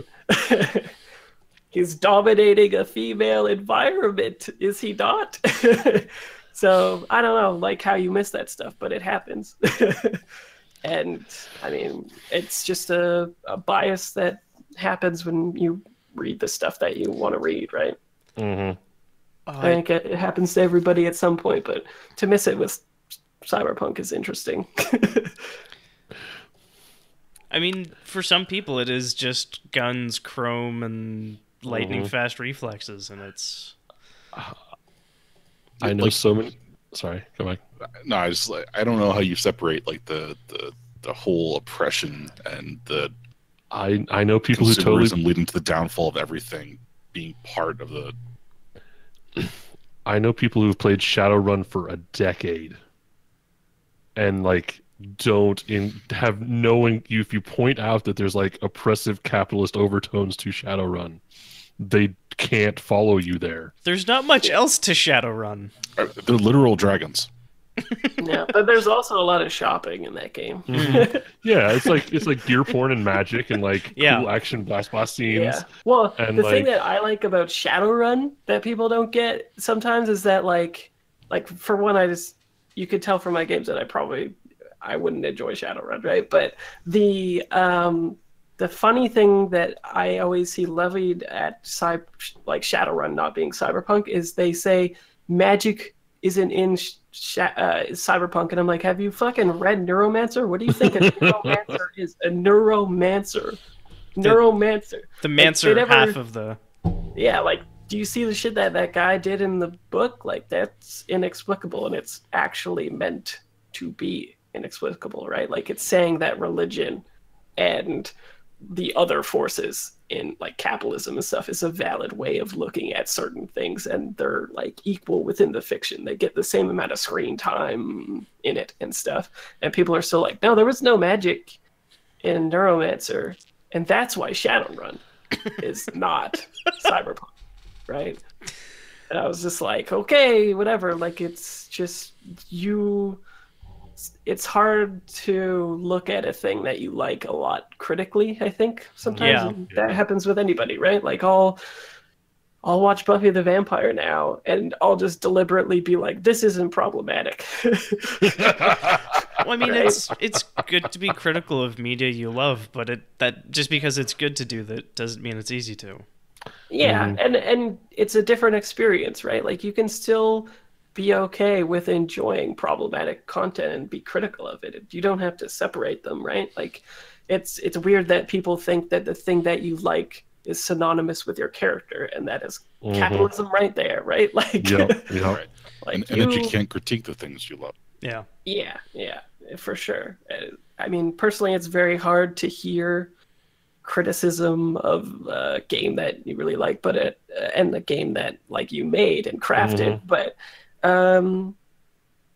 like it's usually helpful, and a lot of times it's just also saying that like I failed to articulate a specific thing, and that also is fair, right? Because I am still learning how to write efficiently. But I think the nice thing is if you read The Veil and then you read Cascade, I think I'm definitely improving quite a bit, and that will only continue, you know? Yeah. So you will probably understand Hack the Planet.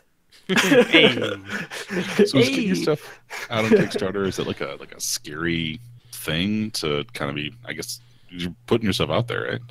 Yeah.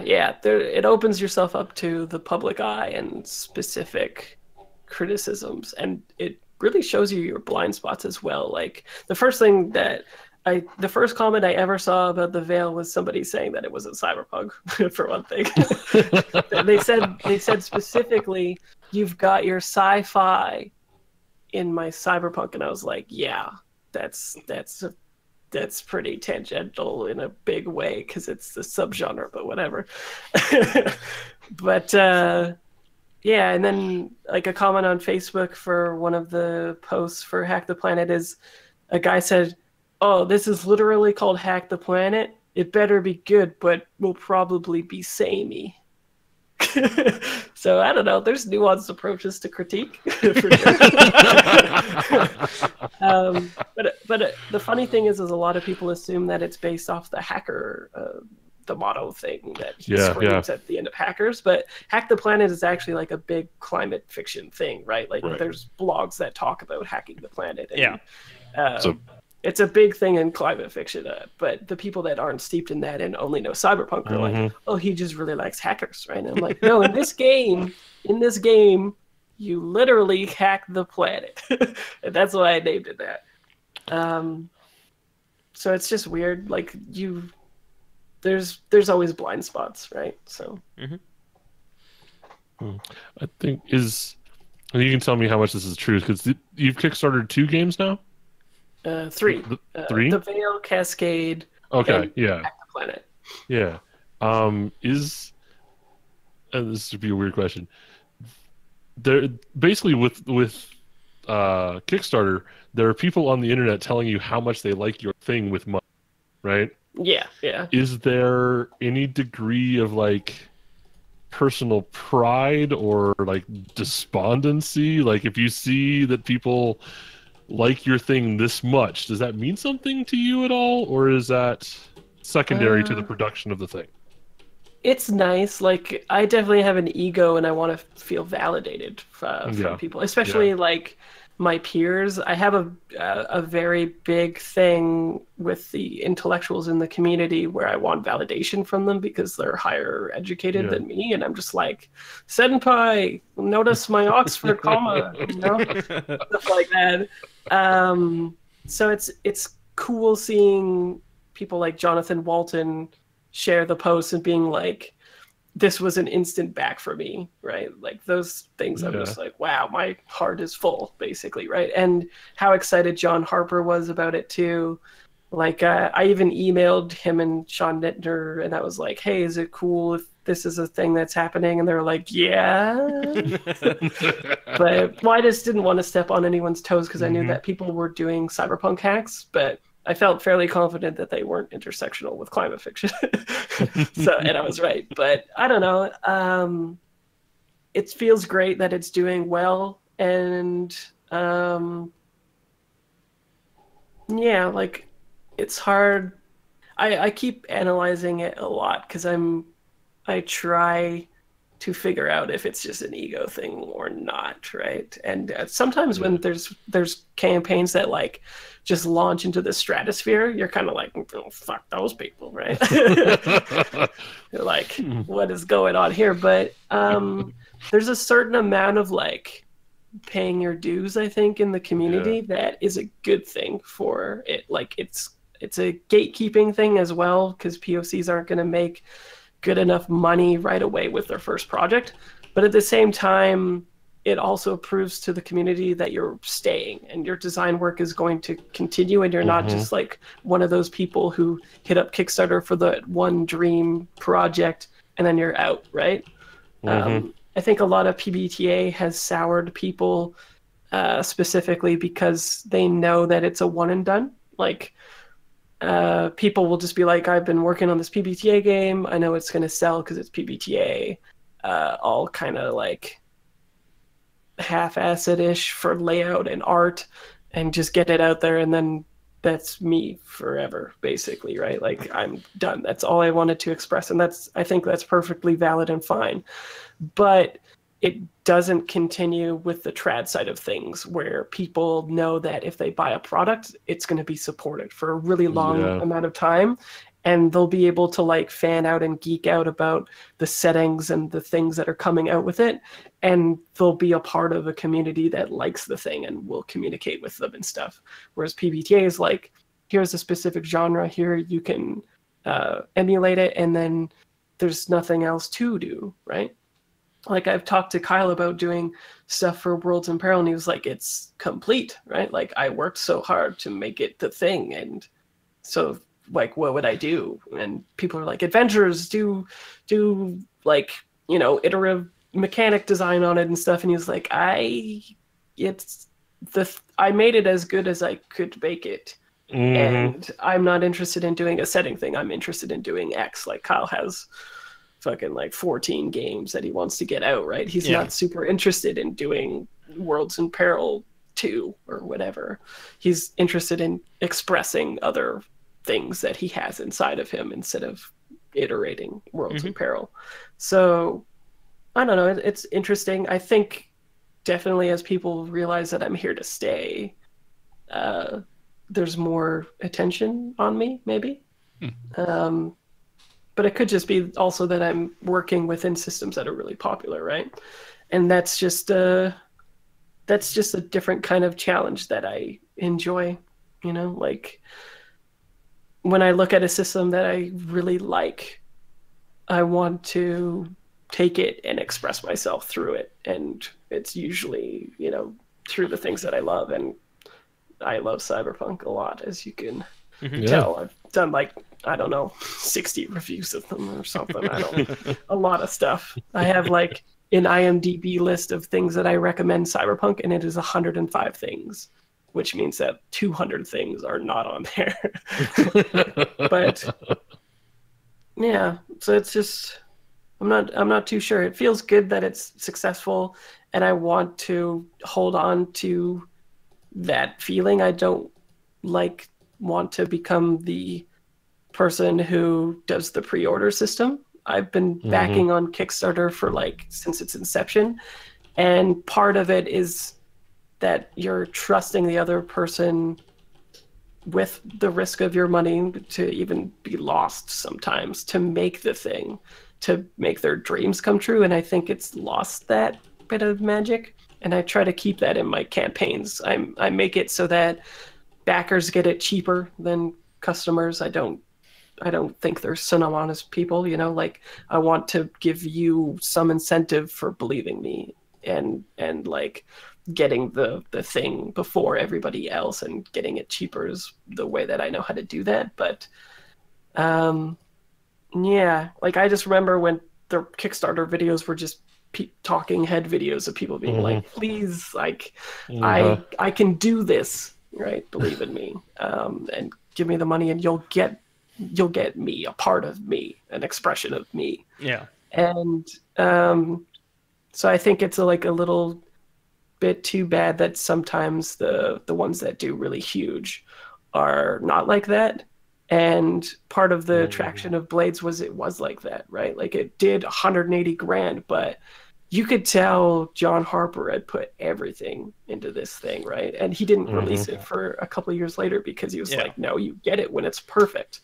And also, when you raise 180 grand, you have commitments and shit to make. Yeah. So, yeah, I don't know. Like, I really liked how his video was like a minute of like Blades in the Dark, but then it was a talking head video, right? Of him being like, hey, this is really sweet, and I put out all these free games, and trust me, this is going to be just as cool. Like, and then what we got was like this perfect marriage of what on the Gauntlet people say is tridindle or trindy, traditionally put together in a bastardized way. So yeah, I don't know. That was a really long answer for that question. Sorry. I mean, it was an answer. Yeah. The kind of a slightly different version of the same question, I guess, to give you more time to ramble on it, is you've done 2 Kickstarters now? Yeah. 3 total Kickstarters? Well, the two are delivered, and yeah. Now this one, yeah. See, there's the second one. Oh, yeah. Ooh, Cascade. that's very exciting. That's very exciting. Actually, that's another question I had, but we can come back to that. So, The Veil, the first time around, would you have gotten that published if people didn't believe in you on Kickstarter? No, for sure not. Like, if that didn't fund, it would have been over, for sure. Well, I had some savings. Like, well, full disclosure, we didn't make any money on that Kickstarter, right? Like, I still had to put, like, that Kickstarter did pretty well, and I still had to put $2,000 or $3,000 of my savings into it to do it. Wow. And then I made that back Q1 on the product, but we learned a whole bunch of stuff through that Kickstarter, just like the last ones. It was great that Kyle was we're doing it through his publishing company that he started. Mm-hmm. So he already had 2 Kickstarters before that on his belt with Magicians and Worlds in Peril. So he knew what he was doing. But yeah, like we still had to put money into it. And then Cascade, that did even better. And I'll probably make like $1 or $2 grand off of that, but I used all of the profit that I would have had from it to publish the second printing of the Veil, because that's what I wanted to do. Mm-hmm. And so I guess this will be the first one that I properly get paid, I guess. Cool. That's awesome. Yeah. That's awesome. Yeah. Yeah. It was really important to me that the second printing of the Veil was a thing, though, beyond just the PDF, because I wanted to hold the version of the thing that I made with the correct files printed in my hands. I can totally understand that. Yeah. I meant to ask this before, but do you have a preferred place that if we want to look for the second printing of the Veil, we get it? Well, if you get it through the samjokopublishing.com website, you'll it depends. If you get it in the US, it's probably better for you to get it through IPR because shipping is cheaper. But if you're anywhere else in the world, if you get it through the Sam Joko Publishing website, you'll get cheaper shipping. It'll get there faster, and we get like all of the money versus IPR taking like 50-60% from brick or mortar, right? Right. But yeah, the Sam Joko website is the one where we make the most money for sure. Okay. Awesome. Cool. Thank you. That's cool. Way back, like half an hour ago. Yeah. You said something two about questions. Two good questions, yeah. Yeah, no, they were good questions. I'm not complaining. No, and personally, I'm really enjoying interfacing you. You're a cool dude. I'm enjoying this. Thanks. You said you mentioned that sort of mainstream books and games, there is a sort of churn. Like every people can get excited about a new thing coming out, a new thing coming out, a new thing coming out, product being supported. In your mind, is that what Cascade is? Like in terms of what, like it being the new hotness or something? Well, just like the Veil, and then there's Cascade, but it's the same. No, it's not the same book. That it's the same sort of thing from the person from the same. Yeah. So, a lot of the times when I articulate what the design goal is about the Veil for people kind of like understand the way it is. It's a modular design goal that is designed to be a 4-year project. Okay. And the main inspiration for it is Cloud Atlas, actually. So it's designed for you to play the Veil and to play Cascade as a like in a Slack body, taking your character and embodying it in a different way and giving you creative license to be like embodying different kinds of characters, right? Like if you wanted to play a cross-gender person from like Altered Carbon type thing, that's what they call it in Altered Carbon. But like a woman in a man's body or man in a whatever. You have that fictional justification now. You can fuck up, right? You can be like, you can have maybe push that out of your mind where you're like, oh man, I can't embody a character who isn't my gender because what if I fuck up? Because like Avery Alder always says, the best place to fuck up is in a fictional universe with your friends. Okay? Yep. So I would say go for it. Like if you want to use pronouns for like they, them, Zer, fucking do it in a video game or in a shared fictional space with your friends and try it out, right? Like do it up. And if you mess up, apologize, move on with your friends and do your best. And at the end of the day, you're only like, you're not going to hurt somebody most likely, especially with proper safety tools in place, like the X card and stuff. And I mean, try to learn from it too, right? Yeah, exactly. Like I think it's the best place to try this stuff out, which is why Monster Hearts exists, right? Like if there's people that won't play Monster Hearts because they're like, I don't want to be a teen that has no say over your sexuality, and I was like, I want that experience more than anything. That's the point. Yeah, exactly. So they don't, that game isn't for them, and that's fine. But like if you want that perspective, that's why I think Monster Hearts is one of the most seminal games that has ever happened and transformative experience for me when I played it. It was the first time that I played a female character and didn't feel that weight of being like, oh man, I gotta represent like another gender that doesn't exist in society very properly. So I don't know, like it just gives you the tools to be what it's about and then do that thing. What were we talking about again? Well, I mean, sort of. Monster Hearts now. Yeah. I know I was on point 2. And we started this with sort of the potential nature of the veil into the cascade.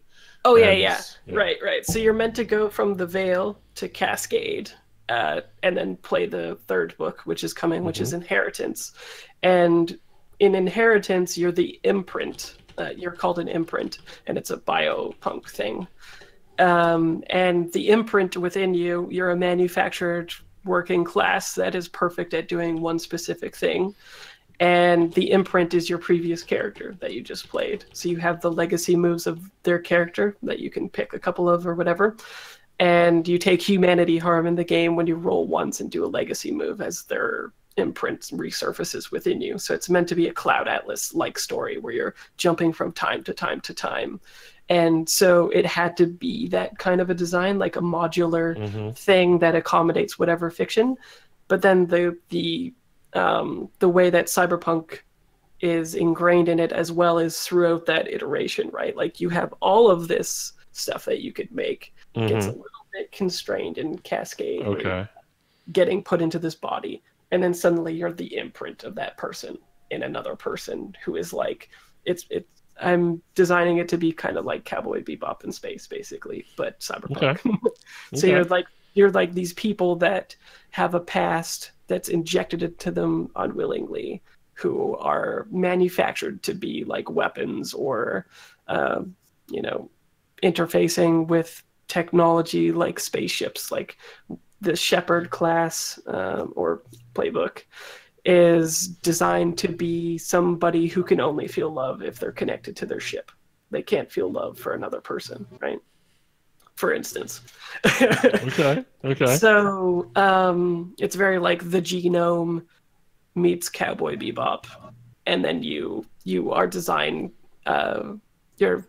The expression of the design is for you to play all 3 steps of those things, and then if I can fit it in the third book, it'll be a guide to do that with, or it'll be the 4th book that is sort of like a microscopic thing, which is like, so you want to play the Veil this way. Let me tell you how it is. And it might be, like a very more like a GM tool kit type thing of how to run the Veil in this manner. But I wanted it to be modular so people could just be like, I just want to play Cascade, or I just want to play the Veil, or I don't want Cascade, I want the Veil, and I want Inheritance. And that's all I care about because I just want to play Inheritance. Or you could just do all of it. So it had always been that way. And my brother was like, maybe you start here. Right? Like, maybe you don't write like a 1,400-page PBTA game. Yeah. 4 inches thick. Yeah. So it's really interesting. Like, I don't know if I'll be able to kickstart Inheritance this year. It might be a next year thing, but it'll be really interesting to have that come to fruition as well, because that's another thing I think that hasn't been done in any game that I can think of, as well as certainly in PBTA space, where it's usually like a one and done game, whereas I'm making like a certain commentary about cyberpunk, but giving you full license to make the story that you want, and then for it to be constrained and then constrained again. And I think the end product, Inheritance, is kind of what people specifically get from normal PBTA games, where it's like a very specific thing that you're getting with the game, and you know how to do it and you just go. So it'll be interesting to see. I think it'll probably be the one that people play the most because it's like that. But those people that have been playing like each year with that game, right, they can have a really cool experience, I think. Awesome. Yeah. Just want to point out that Andrew Gillis is in chat, and he asks, what are some specific things that you can point to in your own work that supports the sort of exploratory play that you experienced in Monster Hearts? I think you touched on it a bit there for the Veil. Yeah. Is there anything you can highlight in Hack the Planet? That's interesting. Hack the Planet is sort of a reaction to that other work where I wanted it to be constrained and wanted it to be like me playing Blades, but the Veil is very much in that space where it's like it even has special moves that are very tailored towards the playbooks, which are like I even furthered it to make the intimate moments sexual or not in nature, right? And honestly, when I wrote The Veil, I was a lot less interfaced with people than I should have been. Like Kate Bullock was transformative for me when I met her. Like she's honestly amazing. Like her blog, Blue Stockings Organic Gaming, you should check it out. She blogs all the time about toxic things in the community, but it's not like burn these mothers down, fuck these men, and they don't tell me what to do. It's like it's a very loving, caring place that she comes from, having gone through all these terrible things in the gaming community, and has actual actionable things that we can do to change it. And the first thing that she said to me when she backed it was like, what the fuck is up with your look section, right?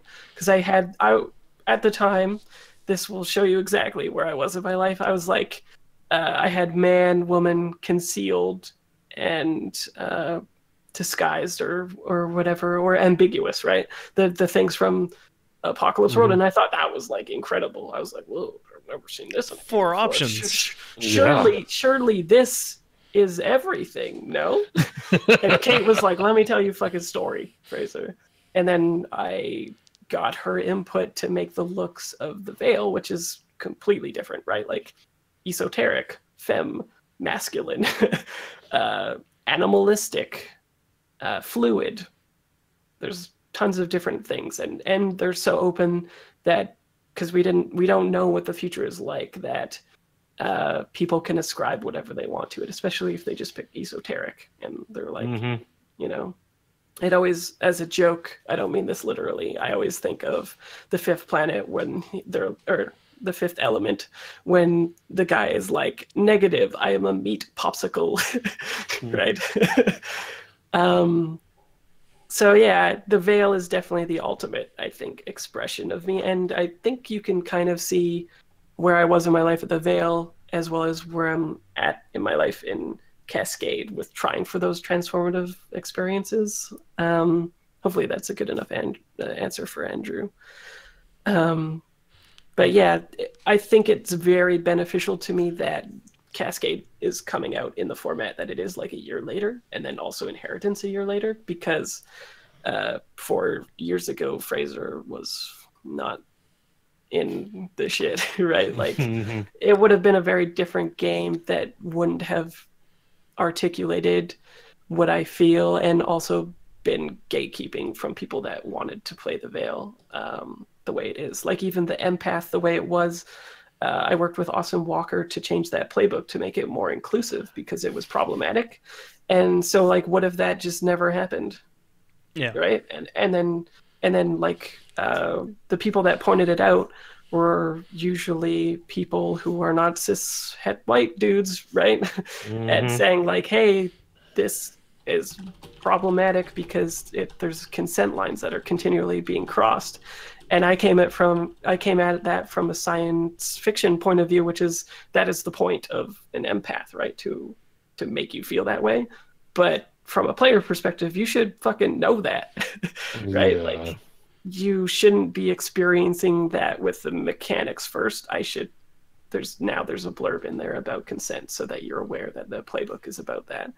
So there's just, there's so many blind spots that you need to hire other people and talk to other people and be intersectional with your work and try your best and listen to people.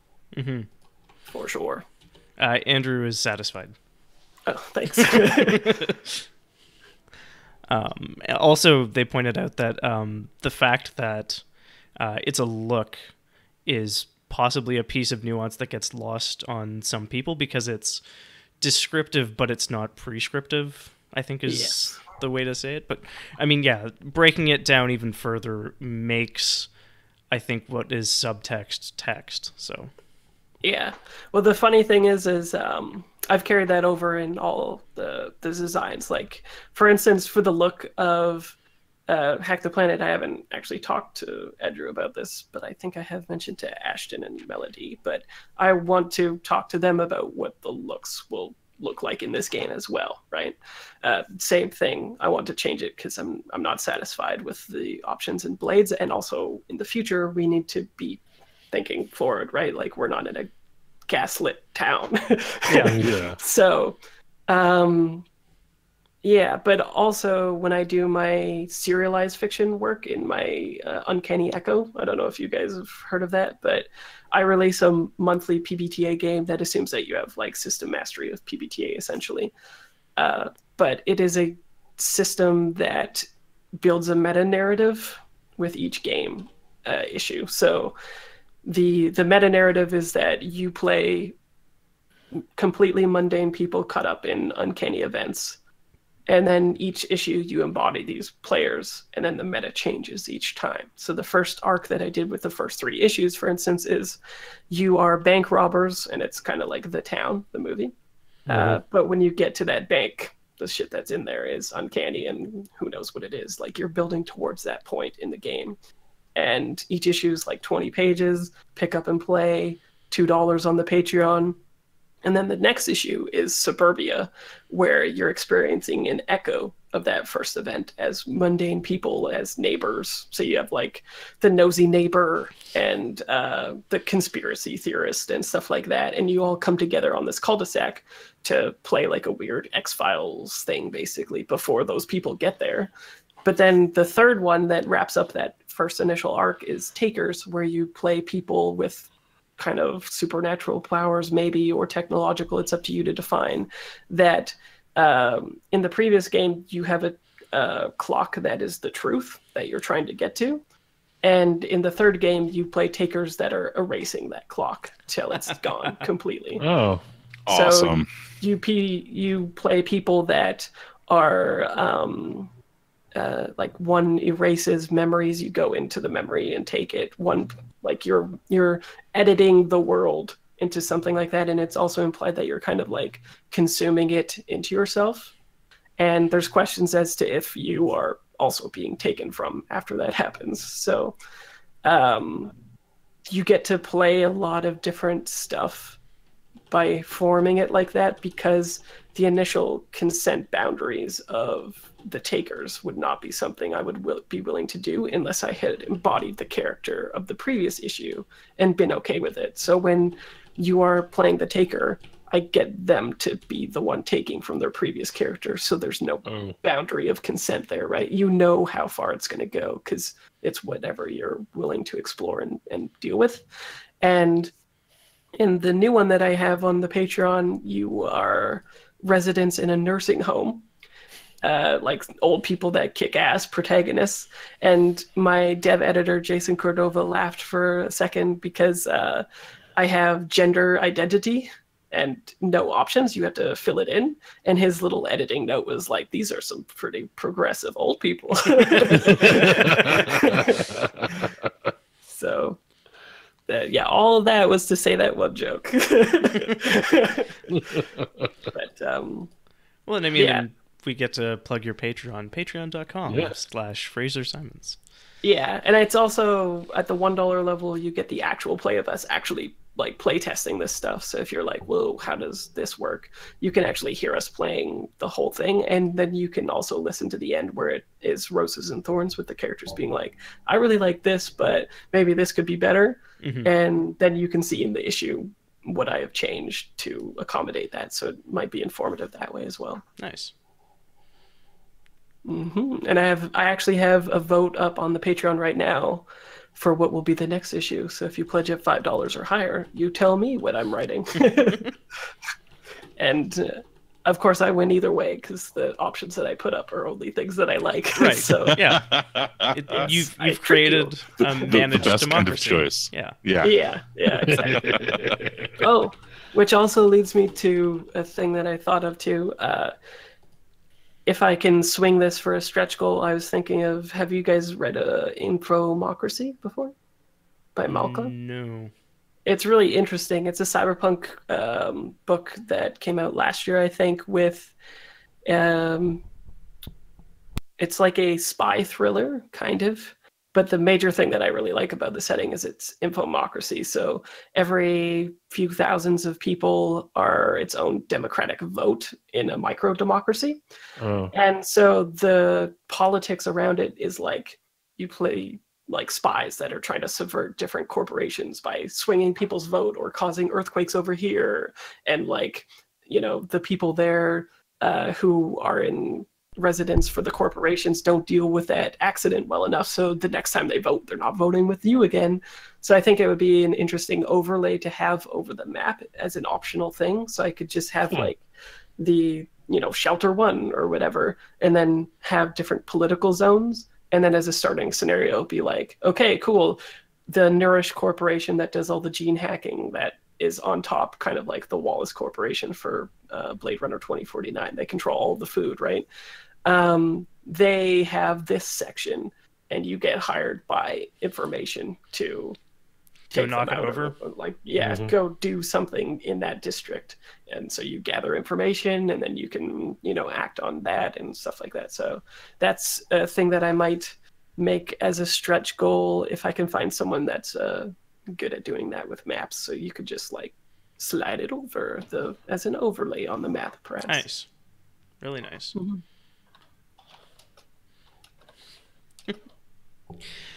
So do you have anything that you'd like to shout out? We've hit about 2.5 hours, so we might want to start wrapping things up. So do you have any shout outs or anything that you want to direct people to? Well, the Gauntlet is awesome. I talk about it a lot, but I realize on Twitter I like never actually articulate what it is. I'm just like, Gauntlet's doing this. People are probably like, what the fuck is that? But the Gauntlet is a gaming community that's highly inclusive. They have an inclusivity policy. It is behind a paywall initially. We have a lot of people GMing and a lot of players. If you've ever been looking for a group of players on Roll20 and you have $6, I think, or $7 to get into this will be worth your money in weight. No longer will you be like, how could I get some players or jump into other games? Like, I think this month we have over 250 games on the calendar, and they vary in crazy stuff like Bluebeard's Bride to Alas for the Awful Sea. The Good Society just kickstarted. People are playing that up. I'm testing Hack the Planet 3 days a week next month there. So yeah, there's a lot of cool stuff about it. They're located on G+. The Twitter's just the Gauntlet. The way it works is that for the $7 pledge, you get like priority RSVP on the games, but after a week it goes to anybody. So anybody could potentially play, but usually the like heavy hitter GMs, they tend to like fill up instantly kind of thing. So you generally need RSVP, but if you're specifically like wanting to run games, they're always looking for the people, and your games will fill for sure.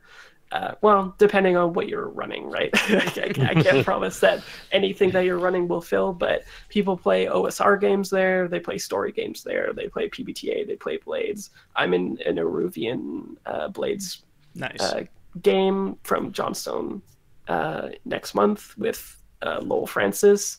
So yeah, I mostly interact with that community because Jason Cordova and the other organizers have really curated it. Like, there's no toxicity in the community. And, well, I'm sure there is some, but it is strictly moderated and just like a really welcoming and awesome community. The only frustrating thing for people, I think, is like that the games feel so fast. So if you want to be a GM, that is an in right there. That's gauntlet-rpg.com, right? Yeah. And from that site, you can navigate to whatever. And they're the ones that I produce Pocket Size Play for. So, speaking of, if you want to actually hear me, like play Monster Hearts for the first time with Jason Cordova, that is recorded. It's on a podcast, Pocket Size Play, Mercy Falls, and yeah, like each year that we've done it so far, I've named it like my favorite game of the year for good reasons. So, and even now, we just released Monster Hearts 83, which is like the same campaign, but 30 years in the past. And I put on like the stupidest 80s jingle at the beginning where it's like, do, yes. do, do, do, do, do, do, do, do, do, do, do, at the beginning. So it feels like there's like a weird dissonance with the show because something terrible will be happening and then that music will be the cutoff at the end of the episode where it's like I rip his face off and then it's like do do do do do do do. Good. So yeah, that's some fun stuff. But yeah, and I'm also in a Dungeon World campaign where I'm a thief named Weary who is a member of the Shadow Court, and it's an entirely emergent campaign, which was really cool. Like every player sort of adds to it. At the beginning, we're just heretical members of a church that hunt down keepers with keys, and you're like, oh, it's Dungeon World, we just go kill people. And it turns out it's like an interrogation of the murder hobo thing in Dungeon World, right? Like eventually, like on the second or third mission, we're like, why are we coming here to kill these people and take these magical key things, right? Like, Hans, are we maybe the this baddies? yeah, exactly. And I'm a member of like a Shadow Court, which is sort of like the Mission Impossible thief people who like brainwash me, and it's all like it's just really interesting to hear because it's completely emergent from the first series to the last. Like what it becomes in the end like blew my mind because we have a rotating cast of players every series, and every time somebody says something that is true about the world, Jason takes that, puts it into like whatever that means, and then eventually we get the output of what that finale is.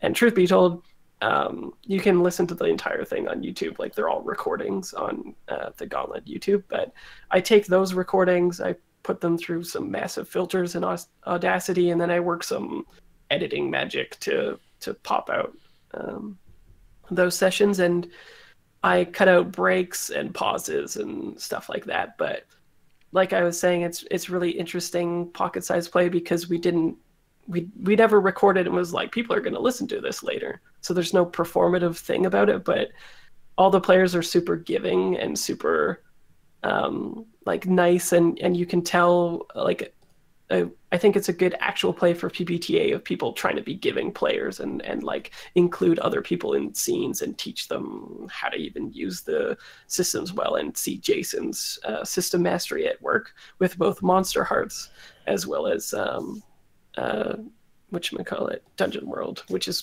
how people mostly know him, I believe. So cool. Yeah, and otherwise I think I've talked about everything else that I've ever done. Yeah.